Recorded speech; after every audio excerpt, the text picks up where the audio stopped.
Et donc ce soir, on s'attaque à un sujet conséquent, puisqu'on va vous parler de stratégie énergétique, enjeu important s'il en est, puisque on connaît tous le contexte climatique actuel, on connaît tous l'importance des énergies fossiles dans le mix énergétique et la part que représente le logement, l'habitat, le secteur résidentiel dans cette consommation d'énergie. Donc il y a un vrai questionnement sur le rôle des aménageurs, des promoteurs, des constructeurs dans la façon dont ils vont définir lorsqu'on crée un nouveau quartier urbain, un nouveau morceau de ville, les stratégies énergétiques de ce secteur urbain. Donc on va s'interroger là-dessus ce soir. On va parler des stratégies qui ont été adoptées pour le futur quartier de Saint-Vincent-de-Paul, et puis on va questionner ça à travers d'autres stratégies qui ont pu être mises en œuvre dans d'autres secteurs, et puis des méthodes d'analyse aussi de ces stratégies énergétiques et des consommations qui peuvent être mises en œuvre dans des écoquartiers autres, et en particulier l'écoquartier de Clichy-Batignolles à Paris également. Donc pour aborder ces questions, j'ai autour de moi Nidal El Amlam, désolée, j'aurais dû... Donc Nidal, vous êtes cofondatrice de Kairos Nibal. Alors j'ai tout faux. Nibal El Alam, désolée. Cofondatrice de Kairos Ingénierie, qui donc assure l'assistance à maîtrise d'ouvrage de Paris et Métropole Aménagement pour le futur quartier de Saint-Vincent-de-Paul. Et donc vous allez nous expliquer comment vous vous questionnez quand vous devez accompagner un aménageur sur la définition de sa stratégie énergétique, quels sont les éléments d'arbitrage, quels sont les grands enjeux de ce type de définition d'une stratégie énergétique. Ensuite, on échangera avec Victor Marty Jourjon, j'ai pas écorché, qui remplace au débeauté Thomas Berthou, qui malheureusement n'a pas pu se joindre à nous ce soir. Donc merci beaucoup Victor d'être là avec nous ce soir pour nous parler de la façon dont on peut,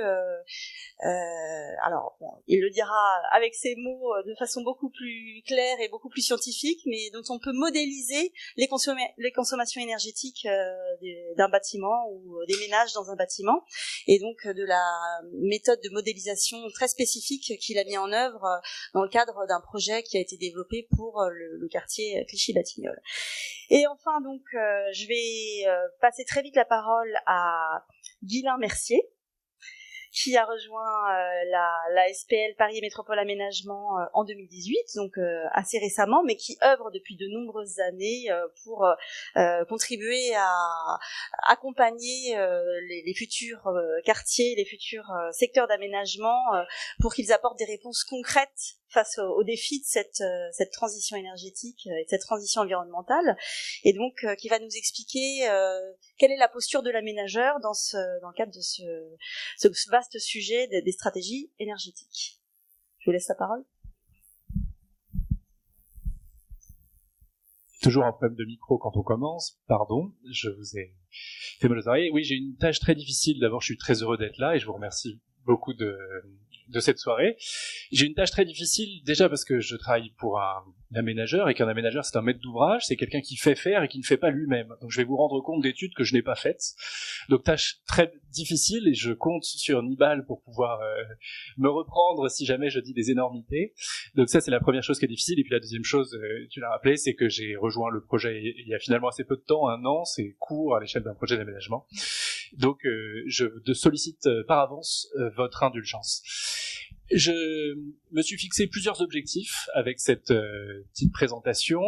La première, c'est d'expliquer pourquoi on en vient à parler d'énergie aujourd'hui à Saint-Vincent-de-Paul dans un projet d'aménagement. Alors vous allez me dire évidemment qu'on parle d'énergie, mais à Saint-Vincent-de-Paul en particulier, c'est vraiment une question importante.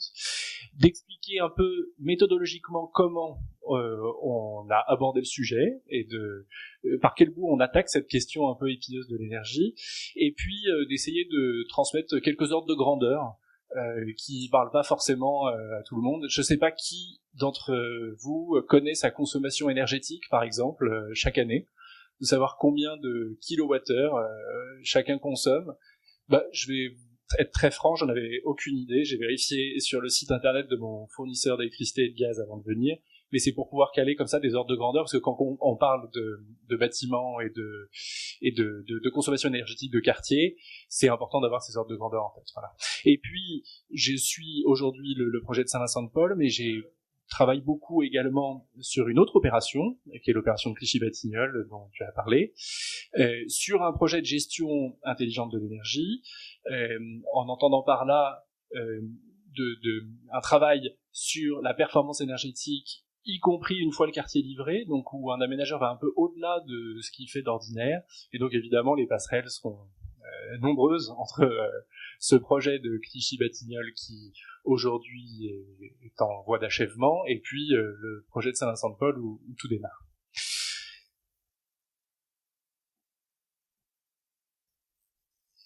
Ah, c'est ça. Donc on est à la lingerie que vous voyez en plein milieu, à côté du bâtiment chaufferie. Alors, pourquoi une stratégie énergétique à Saint-Vincent-de-Paul ?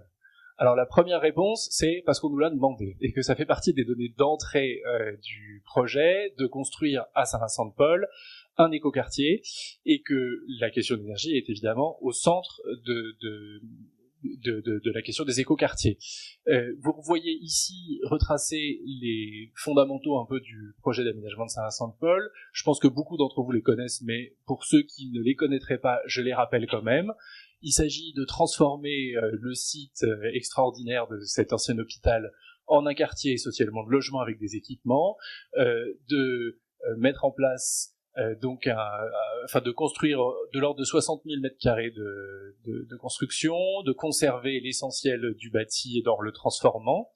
Donc, tout de suite, je fais une parenthèse, la question de la réhabilitation se pose de manière vraiment importante à Saint-Vincent-de-Paul, et pas simplement, on n'est pas en train de faire table rase du passé et de construire des bâtiments neufs dans lesquels on peut maîtriser tous les paramètres énergétiques, et puis de respecter l'esprit du lieu et de proposer un urbanisme qui vise à économiser les ressources. Donc ça, c'est une première réponse, c'est qu'on nous l'a demandé.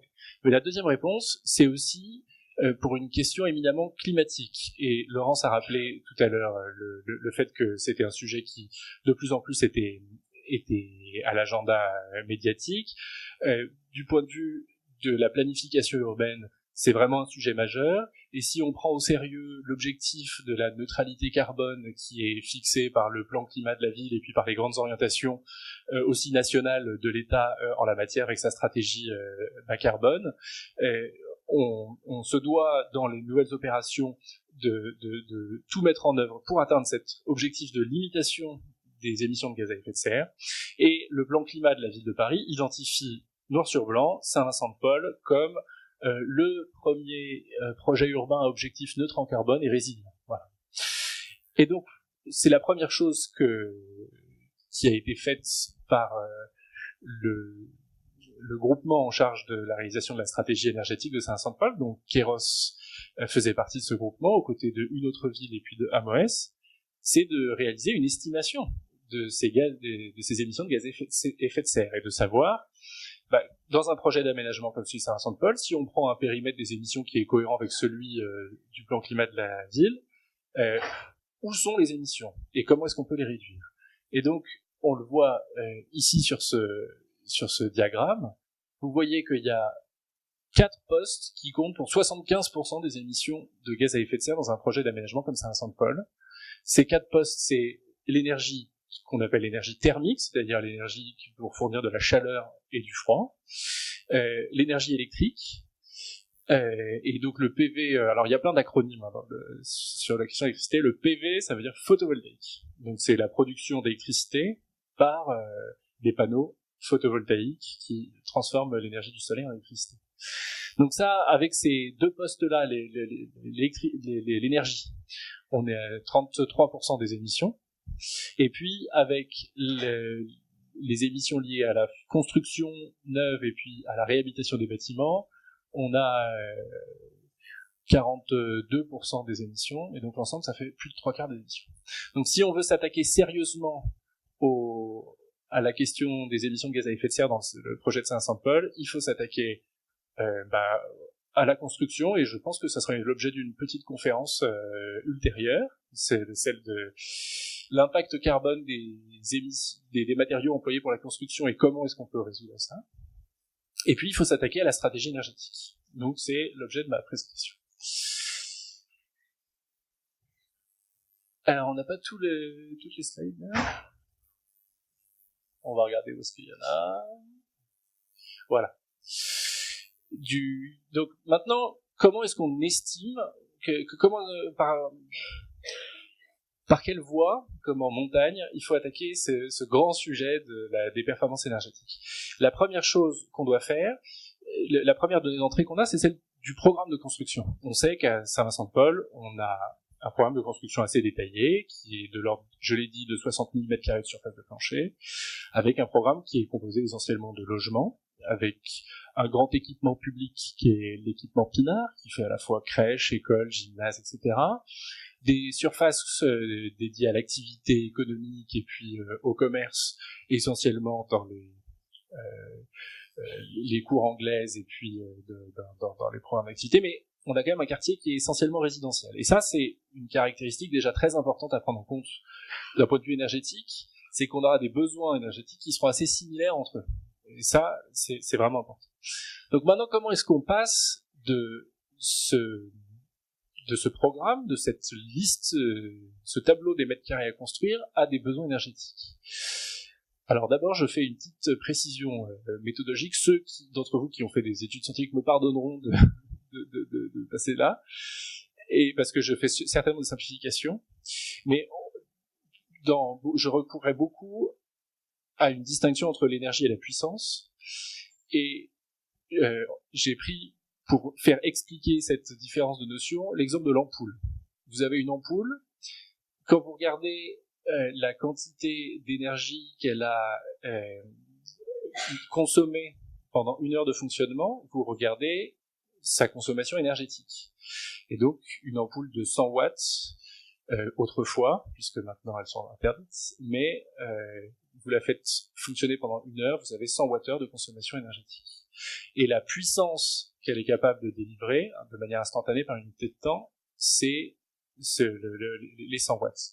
Et donc on va regarder les performances énergétiques du quartier, à la fois sous l'angle des consommations, c'est-à-dire la quantité totale d'énergie qui est consommée dans le quartier, et puis sous l'angle de la puissance, c'est-à-dire comme quand vous remplissez une piscine, vous pouvez la remplir en 2 heures, en 6 heures, en 10 heures, en fonction du débit que vous mettez à votre tuyau d'arrosage, et donc en fonction de la puissance qui est appelée sur le réseau. Donc le travail qui a été fait par le bureau d'études qui a travaillé sur la stratégie énergétique, c'est de transformer la programmation, donc le nombre de mètres carrés à construire, en une consommation énergétique en regardant les choses de manière annuelle. Quand on regarde les logements aujourd'hui, la moyenne de consommation énergétique des logements, si on applique ces ratios par logement ou par mètre carré et par an à la programmation de Saint-Vincent-de-Paul, quel est le niveau de consommation énergétique qu'on va observer? Vous avez 3 cas de figure qui ont été étudiés là sur ce graphique.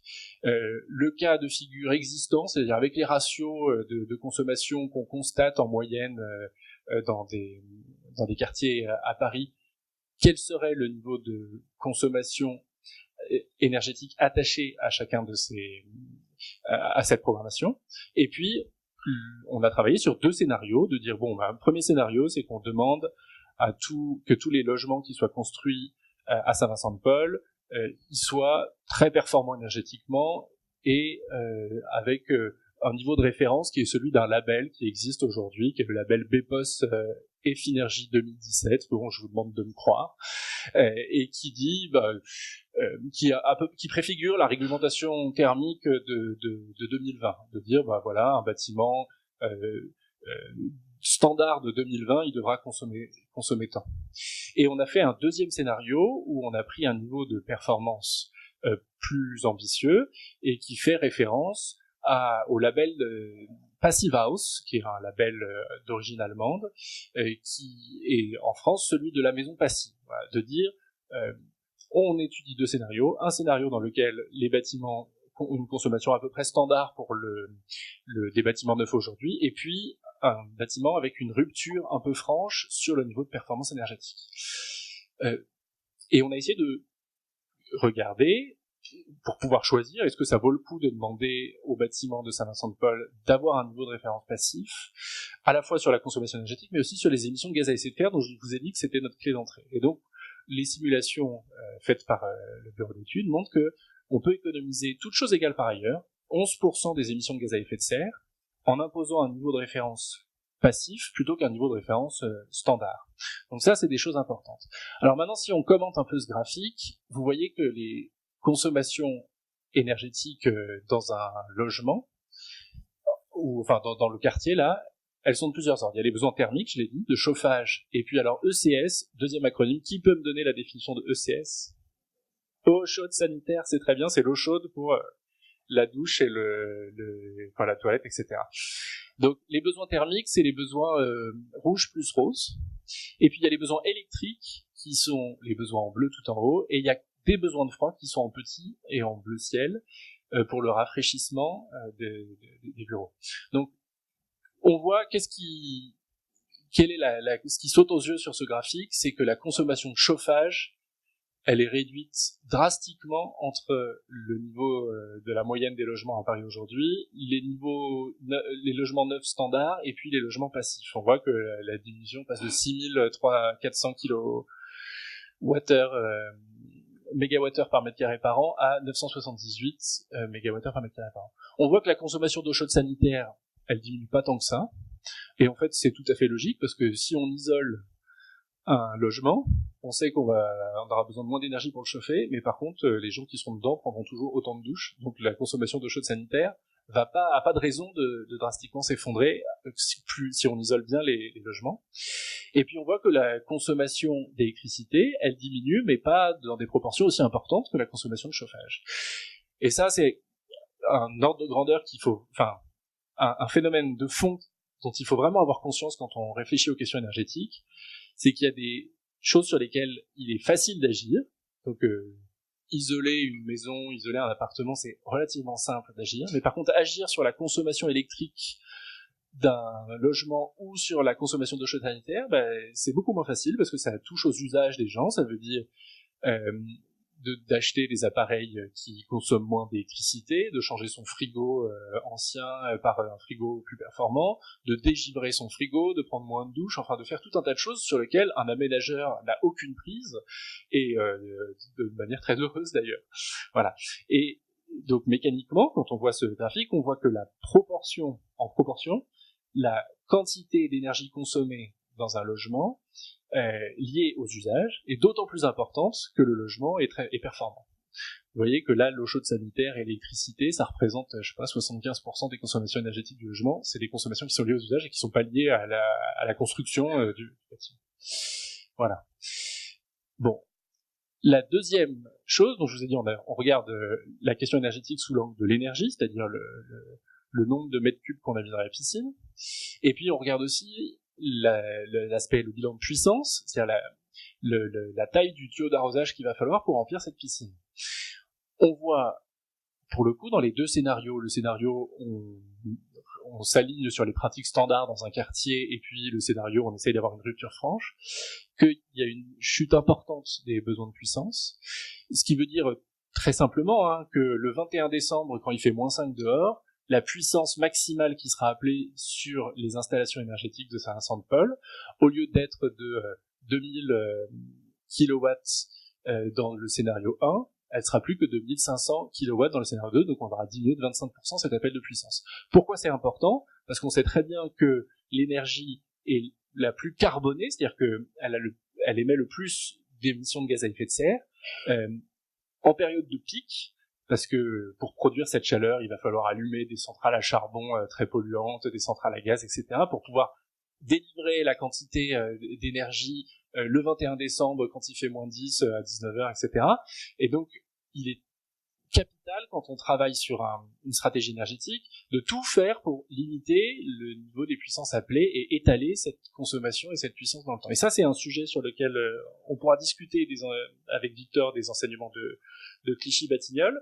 C'est que c'est pas tout de regarder les choses de loin en consommation énergétique par mètre carré par an. Il faut aussi regarder dans le détail les puissances appelées et essayer d'identifier les moments, de lisser les pics en fait. Voilà. Donc, retenez juste l'ordre de grandeur de 1500 kW de puissance pour le chaud, les 1000 plus 479 là, puisque c'est celui qui reviendra fréquemment dans le dimensionnement du scénario énergétique de référence qu'on va présenter. Alors, jusqu'à présent, les deux diapos précédentes, c'est une vision annuelle. On regarde ce qui se passe dans l'année. Et quand on construit une stratégie énergétique, il ne faut pas simplement regarder les choses de manière annuelle, mais aussi regarder les choses de manière mensuelle, et puis même heure par heure, ce qui se passe dans une année. Alors, mensuel, c'est ce que vous avez à gauche. Donc là, la diapo précédente, celle-là, où je vous disais, où vous voyez là qu'il y avait de l'ordre de 2000 mégawattheures par an de consommation électricité plus chauffage. Je crois que j'ai même un pointeur. Waouh. Alors j'ai toujours rêvé d'avoir un pointeur. Vous avez ici là les 2000 mégawattheures par an de consommation dans le scénario post-carbone. Quand vous additionnez l'ensemble des valeurs qui sont là, vous les retrouvez, les 2000 mégawattheures par an, et vous voyez évidemment que la consommation de chauffage, elle est plus importante pendant les mois d'hiver et puis de demi-saison, qu'elle s'arrête là dans le cas du réseau de chaleur qui est la solution qu'on a retenue pendant la période estivale, et que par contre la consommation d'eau chaude sanitaire, on continue de prendre des douches en été, mais on en prend moins parce que les gens sont plus en vacances et qu'il y a des taux de présence.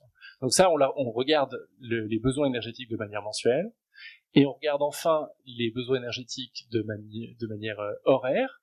Donc une année, c'est 365 jours pour 24 heures, c'était 8760 heures. Donc là, vous avez chacune des heures de l'année qui est représentée sur le graphique.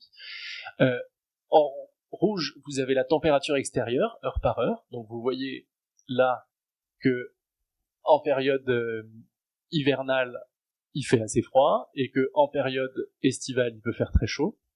Et vous avez en vert, donc en lisant sur l'axe à gauche, la puissance qui est appelée de chauffage, de chauffe, et donc on voit très bien que tant qu'il y a du chauffage, les puissances peuvent être importantes, et puis pour l'eau chaude sanitaire, les puissances sont bien moindres. Alors maintenant, si on prend chacune de ces heures là qui sont représentées sur le graphique du 1er janvier au 31 décembre, et qu'on les trie par puissance appelée, on obtient une courbe importante, qui est une courbe qui s'appelle une monotone de charge, et qui vous indique un peu le profil énergétique du quartier que vous êtes en train d'observer. Et cette monotone de charge, elle est hyper importante pour choisir après un mode de production d'énergie, et pour pouvoir dimensionner ce mode de production d'énergie.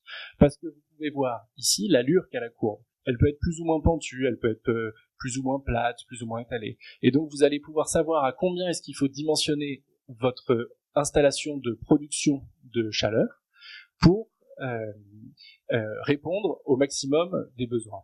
Et alors, c'est quoi une installation de production de chaleur, La plupart d'entre vous, vous en avez une dans votre logement, puisque c'est une chaudière à gaz. Et donc, votre chaudière à gaz, elle a une puissance maximale. Et quand vous êtes... pour une autre partie d'entre vous, vous n'avez pas une chaudière à gaz, mais vous êtes connecté au réseau de chauffage urbain, et donc l'échangeur qui est au pied de votre immeuble, il a une puissance maximale. Et donc ces monotones de charge, c'est des données importantes pour calculer la puissance maximale des installations énergétiques. Voilà. Alors maintenant qu'on a fait ce premier travail de construction, de définition des besoins énergétiques du futur quartier de Saint-Vincent-de-Paul, on doit construire des scénarios pour répondre à ces besoins. Alors ça veut dire quoi construire des scénarios ? Et qu'est-ce qu'il faut regarder quand on construit des scénarios ? Il y a 3 choses qu'il faut regarder. La première chose, c'est une ressource. Alors j'en ai mis plein d'exemples de ressources, on va pas toutes les passer en revue, mais c'est toutes celles qu'on a considérées dans notre étude en balayant de manière très très large l'univers des possibles et des ressources accessibles à Saint-Vincent-de-Paul. Alors vous avez, je vais commencer par la plus simple, une ressource qui est le réseau public de gaz. Vous pouvez vous brancher au réseau de gaz. Une autre ressource qui est le réseau public d'électricité. Ça, c'est pareil, tout le monde est connecté chez soi. Il y a le soleil, la chaleur du sol, donc vous pouvez récupérer de la chaleur dans le sol. l'énergie du vent ou les calories de l'air, la biomasse, c'est-à-dire tout ce qui est le carbone contenu dans la matière vivante, le bois par exemple, pour utiliser comme source d'énergie, la chaleur des eaux souterraines, et puis ce qu'on appelle la chaleur fatale. Ça, c'est peut-être que certains d'entre vous sont moins familiers avec ce concept. C'est la chaleur qui est dissipée à l'occasion d'une activité qui n'a normalement pas pour finalité première de produire de la chaleur. Je vais vous donner un exemple simple. Vous prenez un ordinateur, un gros ordinateur. Cet ordinateur, du fait de son fonctionnement, il dégage de la chaleur. Et donc cette chaleur, quand c'est des gros data centers, c'est-à-dire des gros bâtiments qui sont pleins de serveurs où sont stockées les données d'internet, etc., vous pouvez récupérer cette chaleur qui normalement est dissipée dans l'air et l'utiliser pour pouvoir chauffer des bâtiments ou chauffer de l'eau chaude, etc. Alors il y a plein de types de chaleur dites fatales. Il y a la chaleur des ordinateurs, des data centers, etc. Il y a aussi la chaleur des eaux usées, parce que quand vous prenez une douche, toute l'eau chaude va dans le réseau d'égout, et donc les eaux usées sont en fait assez tièdes et avec de la chaleur qui peut facilement se récupérer. Et puis il y a dans les réseaux d'eau, et c'est le choix qui a été fait pour Saint-Vincent-de-Paul, donc je vous demande de retenir juste l'exemple, c'est une canalisation d'eau avec un tuyau qui passe dans un genre, l'eau est à une certaine température et on peut récupérer et valoriser cette température. Donc première chose qui est importante, c'est la ressource. La deuxième, c'est la technologie de production d'énergie à partir de cette ressource. Vous avez le vent, c'est la ressource. L'éolienne, c'est ce qui permet de transformer l'énergie, le vent en énergie électrique. Vous avez des déchets fermentescibles, c'est-à-dire des déchets qu'on peut faire pourrir. Et ben c'est la méthanisation, c'est le procédé par lequel vous allez récupérer du biogaz produit par ces déchets fermentescibles. Voilà, donc là on a listé plusieurs types de technologies de production d'énergie à partir de ces ressources-là. Et enfin, dernier point capital, c'est le mode de desserte. Et si on reprend l'exemple tout à l'heure que j'ai pris de la chaudière à gaz et puis du réseau de chauffage urbain, la chaudière à gaz, c'est un mode de production à l'appartement, pour chacun des appartements. Vous avez aussi la possibilité d'avoir des modes de production qui sont à l'immeuble, pour faire simple, avec une grosse chaufferie qui est au pied de l'immeuble. Et puis, vous avez des technologies de production au quartier, où vous produisez une énergie à l'échelle d'un quartier ou à l'échelle de la ville. Et donc ça, c'est des choix très différents et qui ont une grande incidence au moment de bâtir une stratégie énergétique. Donc, on a balayé très large l'univers des possibles, et puis enfin, on s'est fixé des critères de choix pour pouvoir arbitrer entre les différentes ressources, les différentes technologies de production et les différents modes de desserte en fonction de critères d'ordre assez différents. Bien sûr, il y a un critère sur la ressource. Est-ce que la ressource, localement, elle est disponible ? Est-ce qu'elle est pérenne ? Et puis, est-ce qu'elle correspond aux besoins ? Je donne l'exemple de la chaleur du sous-sol, la géothermie. Donc, vous savez que dans de nombreuses opérations, y compris à Clichy-Batignolles, dont on parlera tout à l'heure, on récupère la chaleur des nappes d'eau souterraines en creusant des puits très profonds. Ben, ça demande que la ressource soit bien disponible géologiquement là où on est installé, parce que sinon on fore et on peut rien trouver. Donc, premier type de critères sur les ressources. Deuxième type de critères sur l'insertion urbaine. C'est sûr que de mettre une éolienne de 120 mètres de haut en plein Paris, bah c'est pas si simple. Voilà. Et donc il y a comme ça des technologies de production qui vont tomber d'elles-mêmes du fait que à Saint-Vincent-de-Paul, on est au cœur de la ville dense, on est dans le 14e arrondissement, etc., et qu'on a une emprise, enfin des disponibilités foncières qui sont assez limitées, et donc on est nécessairement contraint par ça. Il y a une question de risque, donc à la fois sur la maturité technique de la technologie de production envisagée. Est-ce que c'est quelque chose qui est éprouvé, bien rodé, etc., ou est-ce que c'est quelque chose d'encore expérimental sur lequel on peut pas tout miser, voilà. Et puis il y a une question économique, alors qu'il ne se résume pas au simple coût global d'investissement de la solution. On a appelé ça la question du modèle économique. Je vais peut-être passer 2 minutes là pour détailler ça, parce que c'est important. Toutes les technologies de production que j'ai listées précédemment, elles sont pas payées par les mêmes gens. Quand vous avez une chaudière à gaz dans un appartement, c'est vous qui l'achetez ou alors c'est celui qui vous a vendu l'appartement qui a investi dans l'unité de production d'énergie qui est votre chaudière. Quand l'unité de production elle est à l'échelle du quartier, c'est pas le promoteur ou c'est pas vous qui payez, enfin en tout cas pas de manière directement, et c'est un opérateur énergétique qui est celui qui est en charge de construire un réseau de chaleur, etc., qui doit payer cette installation.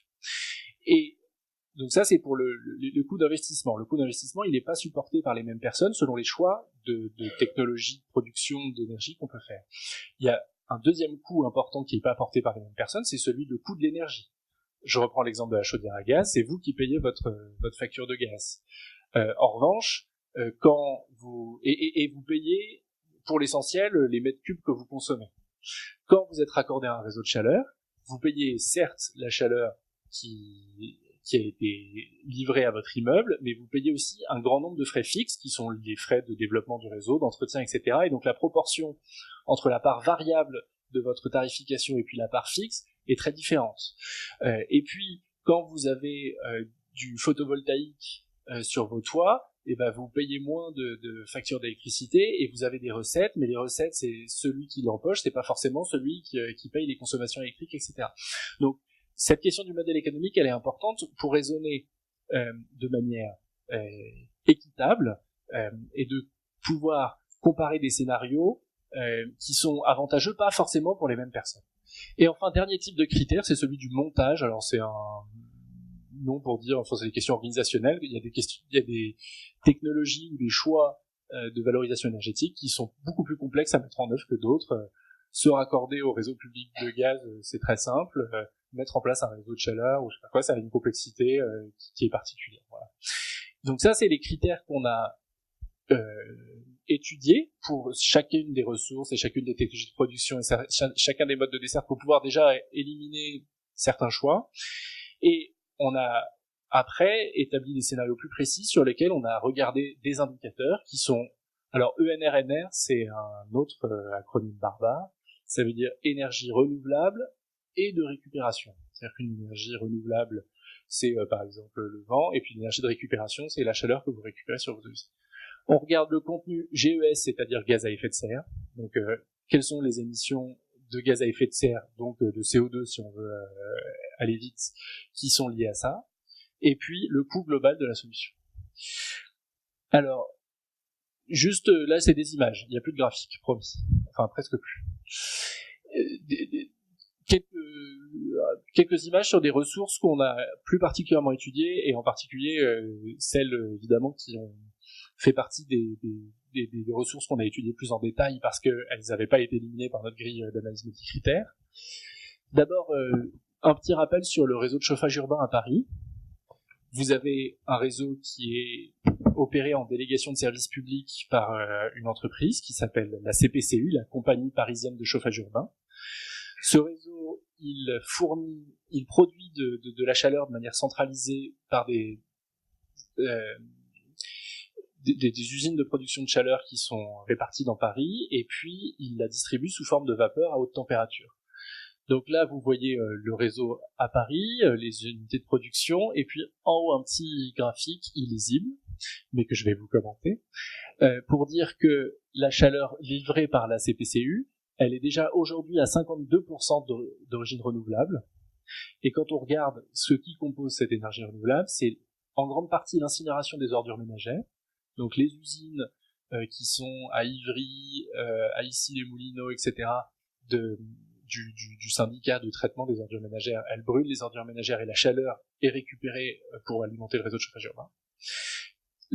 Elle vient aussi d'unités de biomasse, donc avec du bois, des pellets de bois qui sont utilisés à la place du charbon, du gaz, etc. Et puis de gaz et aussi un peu de charbon. Donc il y a 15% de charbon dans le mix énergétique de la CPCU. Voilà. Alors, une deuxième ressource qui est, là aussi, vous avez peut-être pas conscience, c'est l'eau non potable. À Paris, il y a deux réseaux d'eau. Le réseau d'eau potable, qui est celui que vous avez dans vos appartements, et puis le réseau d'eau non potable, qui est celui qui arrose les espaces verts et qui nettoie les caniveaux.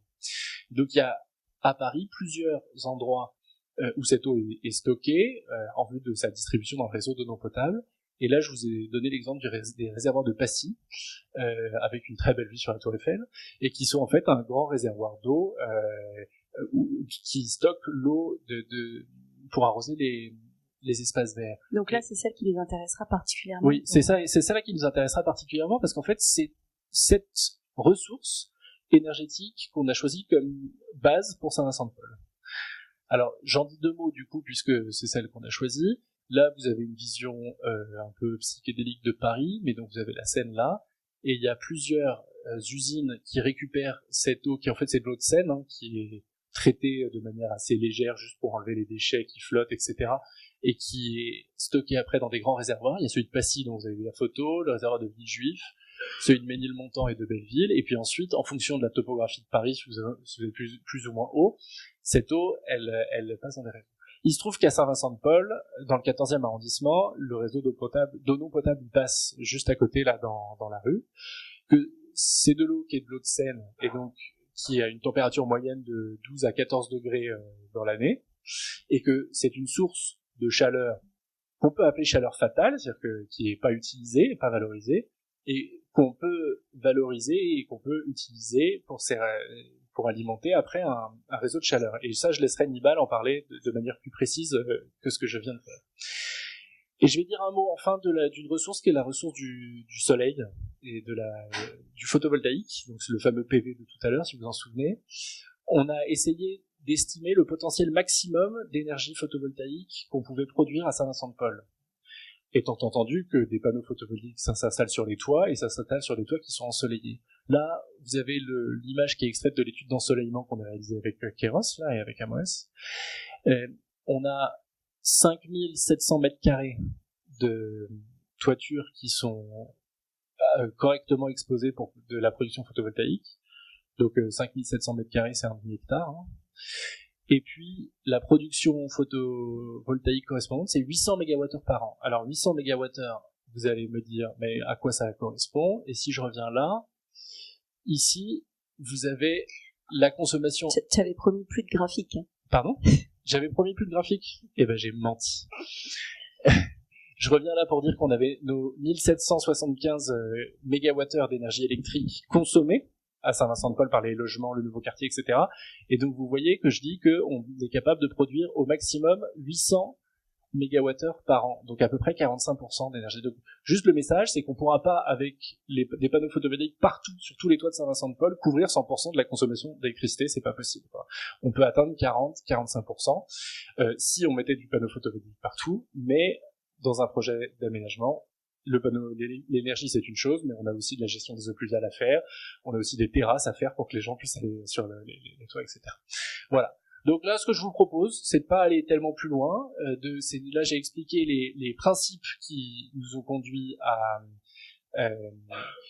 bâtir une stratégie énergétique. J'ai d'autres graphiques barbares que je ne vais pas vous présenter maintenant, et je vais peut-être vous dire deux mots de Clichy-Batignolles du coup pour faire la transition avec l'intervention de Victor. Oui, parce que ce qui nous intéresse, c'est aussi de voir comment, une fois que l'aménageur a défini cette stratégie, il va pouvoir s'assurer que les consommations réelles et effectives dans ce futur quartier, elles vont bien correspondre à ce qui a été projeté. Et pour ça, il y a des scientifiques, des chercheurs, des doctorants qui ont établi des systèmes de modélisation très précis. Oui. Alors, je vais laisser Victor en parler, parce qu'il en parlera beaucoup mieux que moi. Juste en deux mots, pourquoi est-ce que les mines et Paris Métropole Aménagement se sont trouvés à travailler ensemble sur cette histoire d'énergie? C'est à l'occasion d'un projet qui a été lancé sur Clichy-Batignolles. Je vous ai dit en introduction que Clichy-Batignolles, c'est un quartier qui, depuis 10 ans, est en aménagement, qui aujourd'hui est plutôt sur la fin. C'est-à-dire que vous le voyez là sur la photo, c'est pas une maquette, hein, c'est la photo des immeubles qui ont été construits dans le quartier. Et donc, il y a un projet porté par la ville de Paris avec Paris Métropole Aménagement, les mines et puis d'autres partenaires dans cette affaire, qui s'est intéressé à la performance énergétique des bâtiments une fois livrés. Donc, on a déployé un grand nombre de compteurs et de compteurs d'énergie, d'électricité, de chauffage, etc. dans les nouveaux immeubles du quartier pour pouvoir mesurer les consommations du quartier, les consommations réelles. d'observer les écarts par rapport à ce qu'on avait imaginé, donc par rapport aux études similaires à celles que je vous ai montrées sur Saint-Vincent-de-Paul, qui avaient été faites il y a 10 ans au moment de la conception du quartier, pour comprendre l'origine de ces écarts, et puis pour pouvoir mettre au point des outils robustes permettant de mieux prédire à l'avenir les consommations énergétiques réelles d'un quartier et d'aller plus loin que la méthode que je vous ai présentée, qui est de transformer des mètres carrés en kilowattheures, en se disant d'expérience, 20 kilowattheures par mètre carré, c'est pas mal, etc. Donc, Victor, si tu peux nous dire, du coup, ton travail de modélisation, on va mettre les slides là, mais comment est-ce que tu exploses la méthodologie que nous on a faite sur Saint-Vincent-de-Paul? En fait, nous, l'idée, c'est de rentrer un peu plus dans le détail, du coup,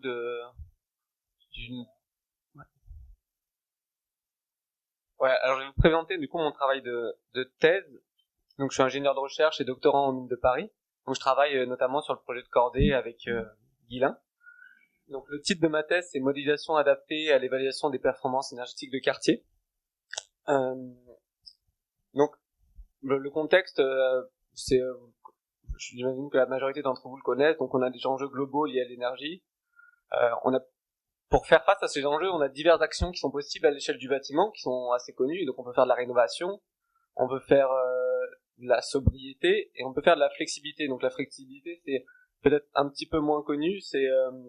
Ça consiste en fait à diminuer. Tout à l'heure, Guilain vous a parlé de la pointe de consommation. Donc il y a des pointes de consommation pendant au fil de l'année. Et l'idée de la flexibilité, c'est de lisser les courbes pour que les pointes de consommation aient moins d'influence sur les externalités liées aux consommations.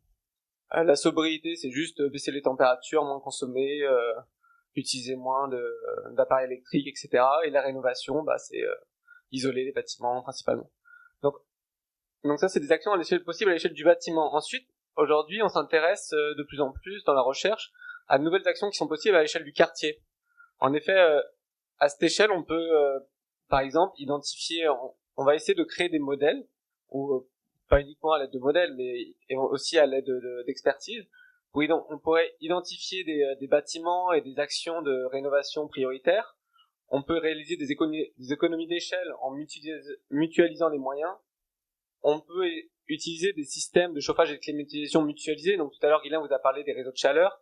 Donc ça permet entre autres d'utiliser des systèmes mutualisés comme des pompes à chaleur, qui sont envisagés, je crois, sur le quartier de Saint-Vincent-de-Paul, qui sont des systèmes qui vont aller puiser l'énergie dans des nappes phréatiques ou dans l'air même.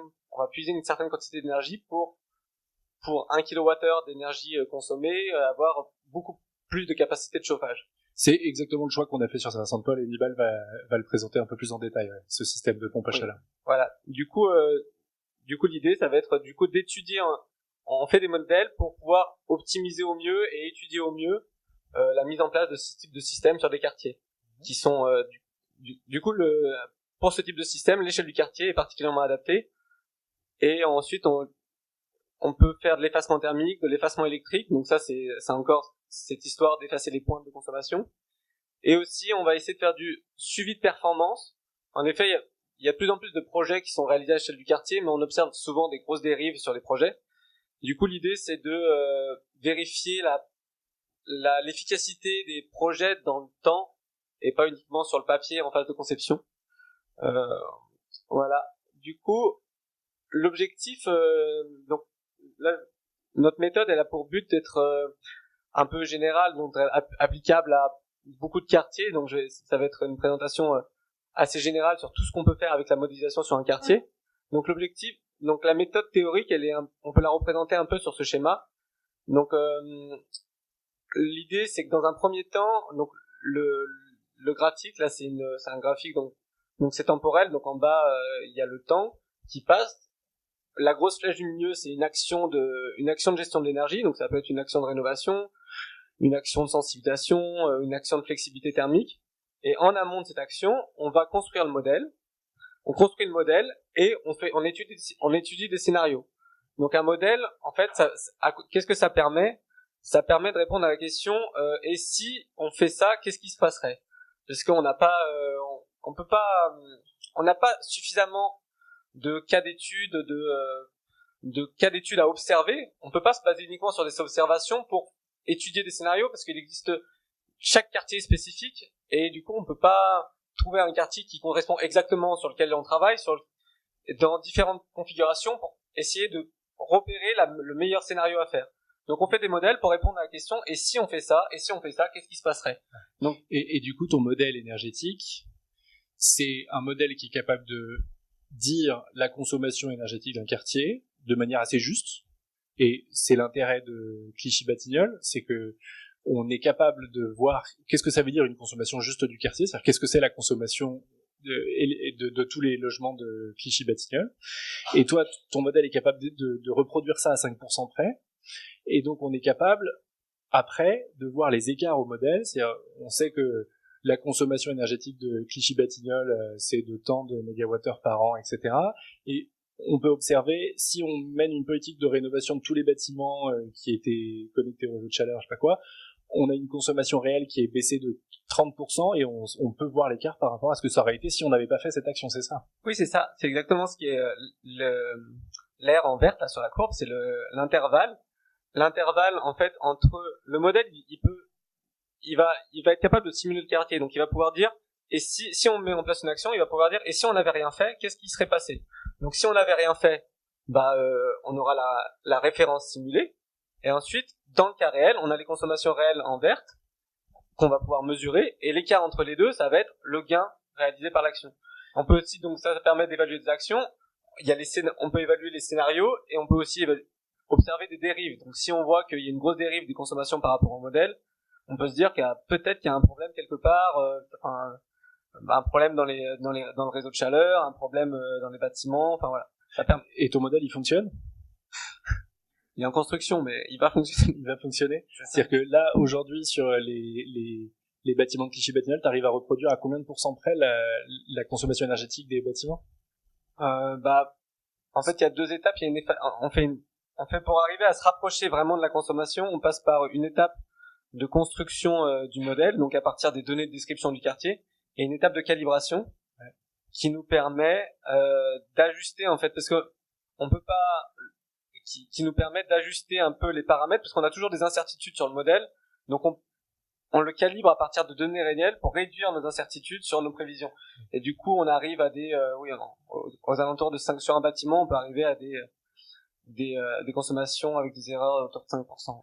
D'accord. Et les données d'entrée du modèle, tu peux rappeler ce qu'elles sont? Ouais. Alors, on va peut-être passer à la suite. Donc là, c'était les verrous scientifiques, mais donc juste rapidement sur les verrous scientifiques, c'est par rapport à cette approche. Donc, premier verrou, c'est de choisir quel type de modèle on va utiliser, parce qu'il y a plein de modèles possibles finalement. Et ensuite, il va falloir être capable de caractériser des quartiers qui sont très divers. Donc, c'est assez difficile parce qu'on a beaucoup d'usages. On a du tertiaire, du résidentiel, des écoles, des petits commerces. Donc il y a beaucoup de choses à modéliser et du coup il y a beaucoup de travail à faire et c'est pour ça que c'est un travail de recherche et je suis pas le seul à travailler là-dessus. Il y a d'autres labos de recherche dans le monde entier qui travaillent aussi là-dessus pour être capable de modéliser plus précisément les quartiers. Et ensuite dernier verrou, c'est qu'il est assez difficile de calibrer des modèles à l'échelle de quartier. Pourquoi? Parce que déjà un modèle pour pouvoir calibrer, il va falloir demander beaucoup de simulations à l'échelle d'un quartier. Un quartier c'est grand, d'habitude on a l'habitude de modéliser des bâtiments, mais un quartier, c'est beaucoup de bâtiments, donc pour modéliser tout un quartier, il va falloir faire attention au temps de calcul. Ça peut demander beaucoup de temps de calcul. Il faut limiter, notamment parce qu'on n'a pas forcément les moyens informatiques qui nous permettent de faire des énormes calculs. Et puis en plus, on aimerait que notre modèle soit applicable, utilisable, pas uniquement par des laboratoires avec des grosses capacités de calcul, mais utilisable par d'autres gens, des bureaux d'études et d'autres acteurs qui ont des capacités de calcul réduites. Du coup, il va falloir réfléchir à la capacité de calibrer le modèle et d'avoir un modèle qui tourne avec des temps de calcul raisonnables. Bon, voilà. Ouais, les données. Voilà. Donc, le modèle, là, c'est une représentation un peu du modèle du quartier Clichy-Batignolles. Donc, les modèles qu'on utilise. Donc, d'abord, on va utiliser des bases de données nationales pour avoir une estimation une estimation qui peut donner des estimations sur les types de logements, donc la taille des logements, quel type de personnes occupent les logements. Ensuite, on a des données de construction, donc qui peuvent être fournies par les Batignolles Aménagement, entre autres, et qui peuvent être des données d'architectes, des données des données d'études, diverses études. Il y a plein de qui peuvent être très diverses, et des données d'observation locale. Donc, on peut utiliser les outils qui sont aujourd'hui très pratiques finalement, Google, etc. Donc ça, c'est ce que tu lui donnes à manger. Exactement. Tu lui donnes ça à manger. Des données d'occupation du sol, ouais. Des formes de bâtiments, et puis des observations éventuellement locales sur certains points. Et lui, il me sort un modèle qui est capable de dire combien va consommer le quartier sur une année, enfin dans certaines conditions, dans différents scénarios. Donc c'est là où on voit la différence par rapport à la méthode que je vous ai présentée rapidement de estimation des besoins énergétiques à la louche pour faire nos scénarios de desserte énergétique. C'est que nous, on lui a donné à manger des mètres carrés de surface, et puis avec des ratios de consommation par surface. Et toi, tu as un modèle un peu plus complexe à qui tu donnes des données d'occupation du sol et puis de forme de bâtiment, etc., et qui permettent de simuler à 5% près, si tu y arrives bien dans ta thèse, la consommation énergétique du quartier, quoi. C'est ça. Et en plus, on utilise aussi des données de consommation. Donc, c'est-à-dire sur un quartier existant, si c'est un quartier qui est déjà existant, on va pouvoir récupérer la plupart du temps des données de consommation réelles qui nous permettent d'affiner les paramètres physiques du modèle pour pouvoir mieux simuler plus le modèle est proche de la réalité, plus on pourra simuler des scénarios de manière précise. Et nous, c'est en ça que ça nous intéresse particulièrement, hein, les aspects scientifiques de cette modélisation qu'on met au point sur Clichy-Batignolles, mais qu'on espère bien pouvoir reproduire, approfondir sur Saint-Vincent-de-Paul. C'est que, comme l'a parfaitement montré Victor, d'avoir un état de référence de ce que devrait consommer le quartier vu ses caractéristiques, de la forme des bâtiments, la manière dont il est occupé, le nombre de gens, etc. C'est capital pour pouvoir vérifier si d'une part on s'éloigne de l'objectif, et puis d'autre part pour identifier là où il faut agir, et là où il faut agir pour maîtriser la performance énergétique, quoi.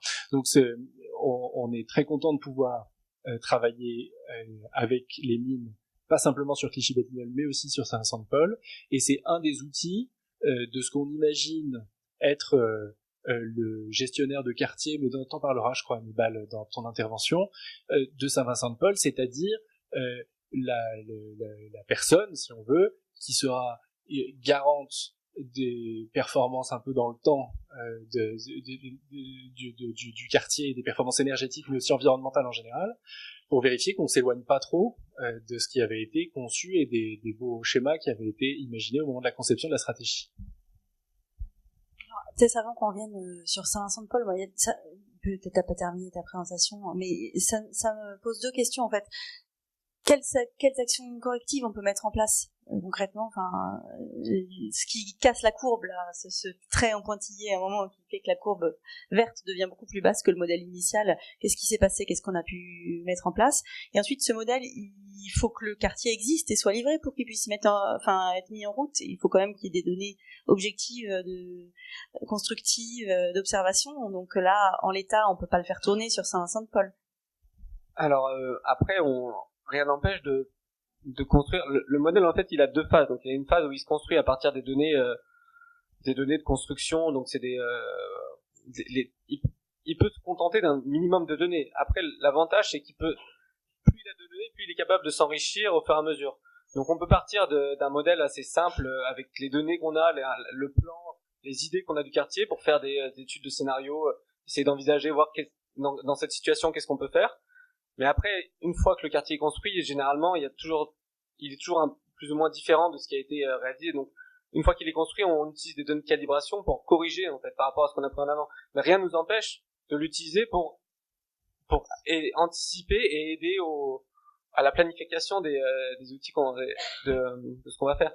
Et sinon, pour l'autre question, qu'est-ce qu'on peut faire pour diminuer la consommation du quartier? Ça dépend beaucoup du quartier.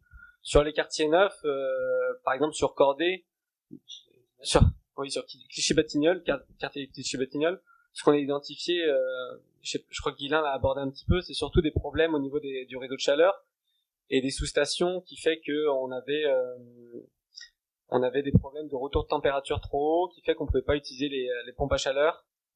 Et pour te donner 2 exemples, c'est une question de réglage par exemple. Les bâtiments qui sont raccordés au réseau de chaleur, s'ils sont mal réglés, ils exploitent pas tout le potentiel du réseau de chaleur et même ils en perturbent le fonctionnement. Donc régler un bâtiment, ça veut dire intervenir dans la chaufferie centrale de l'immeuble et de régler des histoires de pompes qui sont trop fortes, pas assez fortes, des tuyaux qui sont réglés au mauvais endroit. Donc c'est vraiment des histoires de plomberie, quoi. Donc première action de maîtrise de la demande en énergie, si on règle les sous-stations, le réseau de chaleur fonctionne beaucoup mieux. Et la deuxième qu'on a testée sur Clichy-Batignolles, c'est une action de coaching énergétique, d'accompagnement.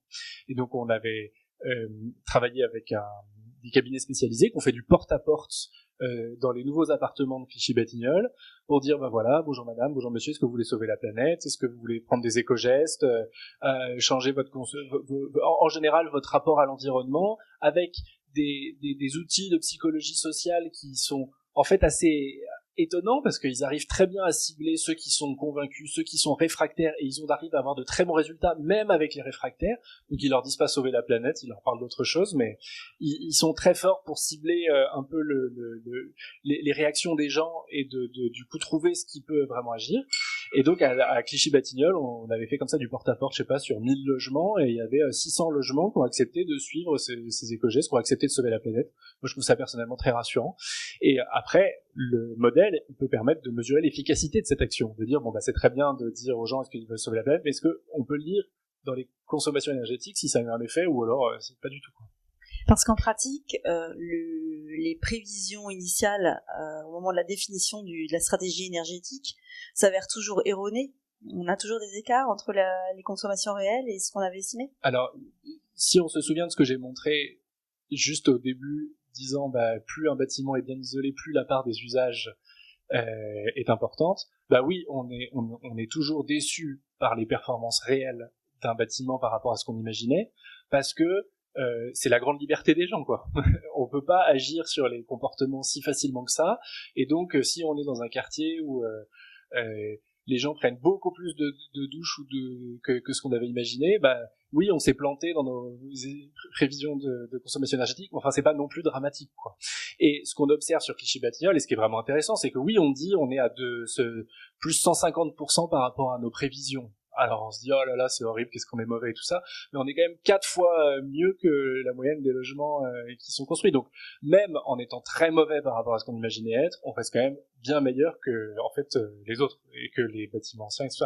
Donc c'est pas si grave de pas tenir ces objectifs. Il se trouve qu'à Clichy-Batignolles, on a fait un benchmark de tous les écoquartiers européens, enfin c'est les mines qui a fait ça, Thomas a fait ça pour aller voir tous les écoquartiers construits. Et donc, on apparaît en rouge comme celui où l'écart avec l'objectif est le plus grand. Mais en fait, on est quand même premier par rapport à tout le reste. Bon.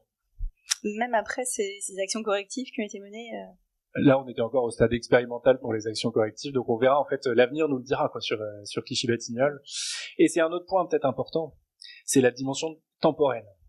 Parce que Clichy-Batignolles, ça, en tout cas pour le quartier ouest, donc l'ouest du parc Martin Luther King, pour ceux qui connaissent les lieux, c'est-à-dire la partie à gauche quand on regarde la carte et le plan de Paris, ça a été livré début 2018.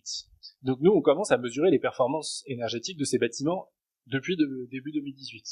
Et on voit qu'il y a des écarts importants. Mais c'est aussi des écarts qui sont liés à la mise en route du quartier. Tout n'est pas parfait à la mise en route. Et c'est un peu comme une voiture, quoi. Une voiture, on dit toujours, il y a le rodage, il y a les 15 000 premiers kilomètres, il faut pas la brusquer, etc. Et nous, en fait, on s'aperçoit que les 15 000 premiers kilomètres d'un quartier, donc les 2 premières années, la performance énergétique, elle est pas forcément au rendez-vous. D'une part parce que les systèmes sont pas forcément tous bien réglés, équilibrés, etc. Enfin, j'ai un exemple très précis là d'une copropriété sur Clichy-Batignolles où on a leurs données, on va les voir, on leur dit il y a un problème avec votre chaufferie et ils nous disent oui, en fait le promoteur devait passer pour faire l'équilibrage de la chaufferie, toutes les pompes sont réglées au maximum, mais il devait passer, en fait il passe pas parce qu'on est en procès avec lui, et donc on peut rien toucher tant que on n'a pas réglé ce litige. Donc c'est des choses toutes bêtes, mais qui montrent qu'il y a quand même un retard à l'allumage, et ça on en est très conscient, et on l'a vraiment anticipé sur Saint-Vincent-de-Paul. Et une des réponses concrètes qu'on dit, c'est, par exemple pour les promoteurs qui viendront construire les bâtiments sur Saint-Vincent-de-Paul, vous disparaîtrez pas dans la nature le jour de la livraison du bâtiment, vous serez là au moins 2 ans après pour corriger tous les dysfonctionnements initiaux, tous les bugs qu'on peut observer dans la route d'un bâtiment, et vous nous produirez un rapport sur les performances énergétiques réelles de votre bâtiment une fois qu'il aura vécu 2 saisons de chauffe. Voilà. Alors justement, à Saint-Vincent-de-Paul, comment on va procéder? Nibal, vous êtes en charge du conseil sur le montage opérationnel, vous avez pour mission d'assurer la qualité des services, la maîtrise des coûts de cette future solution énergétique pour le quartier. Qu'est-ce qui va nous être proposé dans ce futur nouveau quartier? Oui, merci, bonsoir à tous. Effectivement, nous, on a eu en charge la partie étude de faisabilité des différents scénarios qu'on a pressentis, si je puis dire, avec une dimension donc technique, économique et organisationnelle sur le montage. Oui, je vais parler un peu plus fort dans le micro. Donc, je vais vous présenter la solution qu'on a choisie, mais qui a été... il y a eu au moins 5 scénarios qui ont été étudiés. On a choisi celui-là qui est le raccordement au réseau d'eau non potable d'eau de Paris et complété par un raccordement au réseau de chaleur de la CPCU. On a choisi ce scénario-là au terme d'une analyse multicritère, comme l'a montré Guilain, qui comporte à la fois des critères, on va dire, d'acceptabilité sociale, des critères de simplicité, d'insertion urbaine, des critères environnementaux, et puis des critères également de coût, sachant qu'il n'y a pas que l'investissement qui compte, mais c'est vraiment un coût complet dans la durée qui est important. Donc, en introduction, peut-être quelques éléments de définition, notamment sur ce qu'est un réseau de chaleur. Donc c'est vrai que ce qui détermine un réseau de chaleur, donc ce sont les canalisations, bien évidemment, et une production centralisée. Donc l'énergie est produite à partir d'un ou plusieurs équipements de production qui sont centralisés et donc qui ne se trouvent pas en pied d'immeuble comme on a l'habitude de le connaître avec le chauffage collectif. Donc c'est vraiment un chauffage collectif à l'échelle de la ville ou de plusieurs quartiers de la ville. Ce réseau-là, à partir du moment où il va desservir plusieurs bâtiments qui appartiennent à des personnes différentes, il va constituer un service public avec une vente de chaleur à ces différents clients qu'on appelle les abonnés du réseau. Et ce réseau, ce service public, lui, il va s'arrêter en pied d'immeuble. Ce sera la limite du service public. Et en pied d'immeuble, il va y avoir ce qu'on appelle une sous-station, un échangeur de chaleur qui va permettre au réseau public de délivrer sa chaleur au réseau intérieur à l'immeuble. Donc voilà les grands principes. Et ce qu'il faut savoir, c'est que les 2/3 des consommations, c'est le résidentiel en matière de réseau de chaleur. Ouais. Merci. J'appuie. Voilà. Les réseaux de chaleur, en fait, ce sont des infrastructures qui sont peu connues en France. Bien évidemment, elles sont sous terre, donc on les voit pas. Et quand on paye sa facture de chauffage, souvent on sait juste qu'on est au chauffage collectif, mais on sait pas exactement qu'est-ce qu'il y a en sous-sol. Donc il faut quand même savoir qu'il y a plus de 700 réseaux de chaleur en France. C'est potentiellement plus. Les 760 réseaux, ce sont ceux qui ont bien voulu répondre à l'enquête que réalise annuellement le SNCU, qui est le syndicat national du chauffage urbain. Et vous voyez sur la carte qu'en fait, principalement le nord, l'est, si on mettait une diagonale, on voit vraiment qu'il y a beaucoup plus de réseaux au nord et à l'est de la France, qui s'explique aussi par des conditions de climatologie.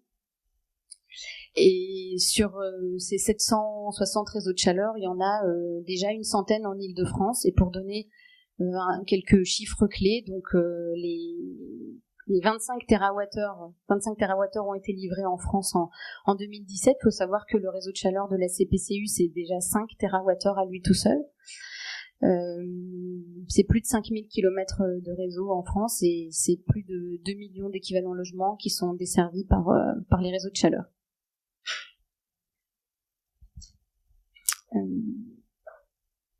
Les réseaux de chaleur, à notre sens, sont vraiment les meilleurs outils pour développer les énergies renouvelables. À partir du moment où vous avez un réseau avec une production décentralisée, et c'est ce qui se passe aujourd'hui en France, c'est-à-dire que les réseaux se sont construits après-guerre, ils ont été des outils de réaménagement du territoire, de la France d'après-guerre. Initialement, ils étaient alimentés par des grosses centrales charbon qui sont ensuite passées au gaz et qui aujourd'hui passent à une énergie renouvelable comme de la biomasse. Il est évident que si on n'avait pas eu ce réseau de chaleur, on n'aurait probablement pas mis de la biomasse, en tout cas sur des zones urbaines denses, comme certaines grandes villes, comme l'ont fait certaines grandes villes aujourd'hui, qu'il s'agisse de Paris qui est le plus gros réseau, ou encore de Grenoble qui est le deuxième réseau après Paris.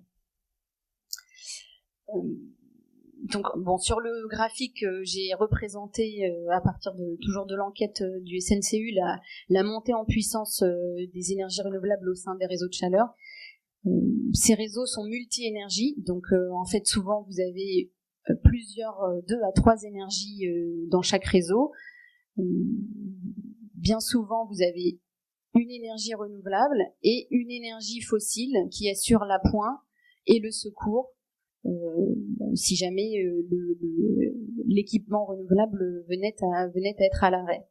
Et c'est aussi pertinent pour des raisons, on va dire, économiques. Comme ça permet de ne pas surdimensionner les équipements renouvelables qui sont beaucoup plus onéreux à l'achat qu'un équipement, qu'une chaudière gaz, par exemple.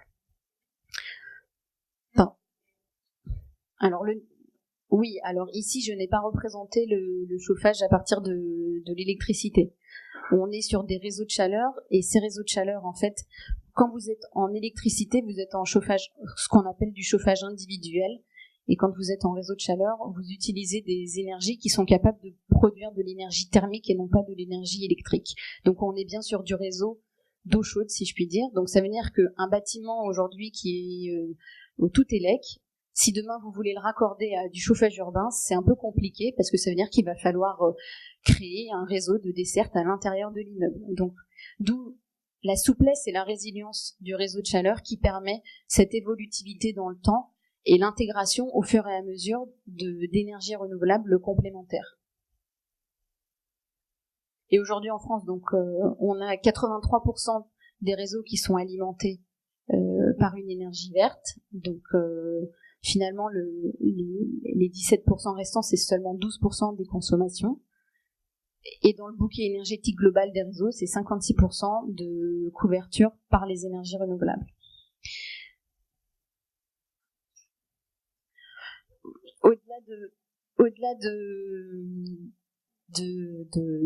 la question environnementale, les réseaux de chaleur ont d'autres atouts, parmi lesquels donc un service clé en main en continu, parce que finalement l'opérateur du chauffage urbain, lui, il va devoir desservir de la chaleur, on va dire H24, 7 jours sur 7, une obligation de continuité de fourniture du service public. Et quant à l'abonné qui a souscrit une police d'abonnement avec l'opérateur de chauffage urbain, lui, il n'a plus à s'inquiéter de l'entretien de sa chaudière ou de l'entretien ou du renouvellement de sa chaudière. Il a simplement en pied d'immeuble, une sous-station qui est entretenue directement par l'opérateur du service public. Donc ça, c'est quand même un confort important pour les usagers. Ensuite, c'est le long terme, bien évidemment. Le long terme parce qu'on peut changer et améliorer, verdir son réseau, mais aussi le long terme, c'est le meilleur allié contre la volatilité des prix. Et enfin, l'ancrage local des ressources, à partir du moment, bien évidemment, où on utilise des énergies renouvelables qui sont locales, donc non délocalisables.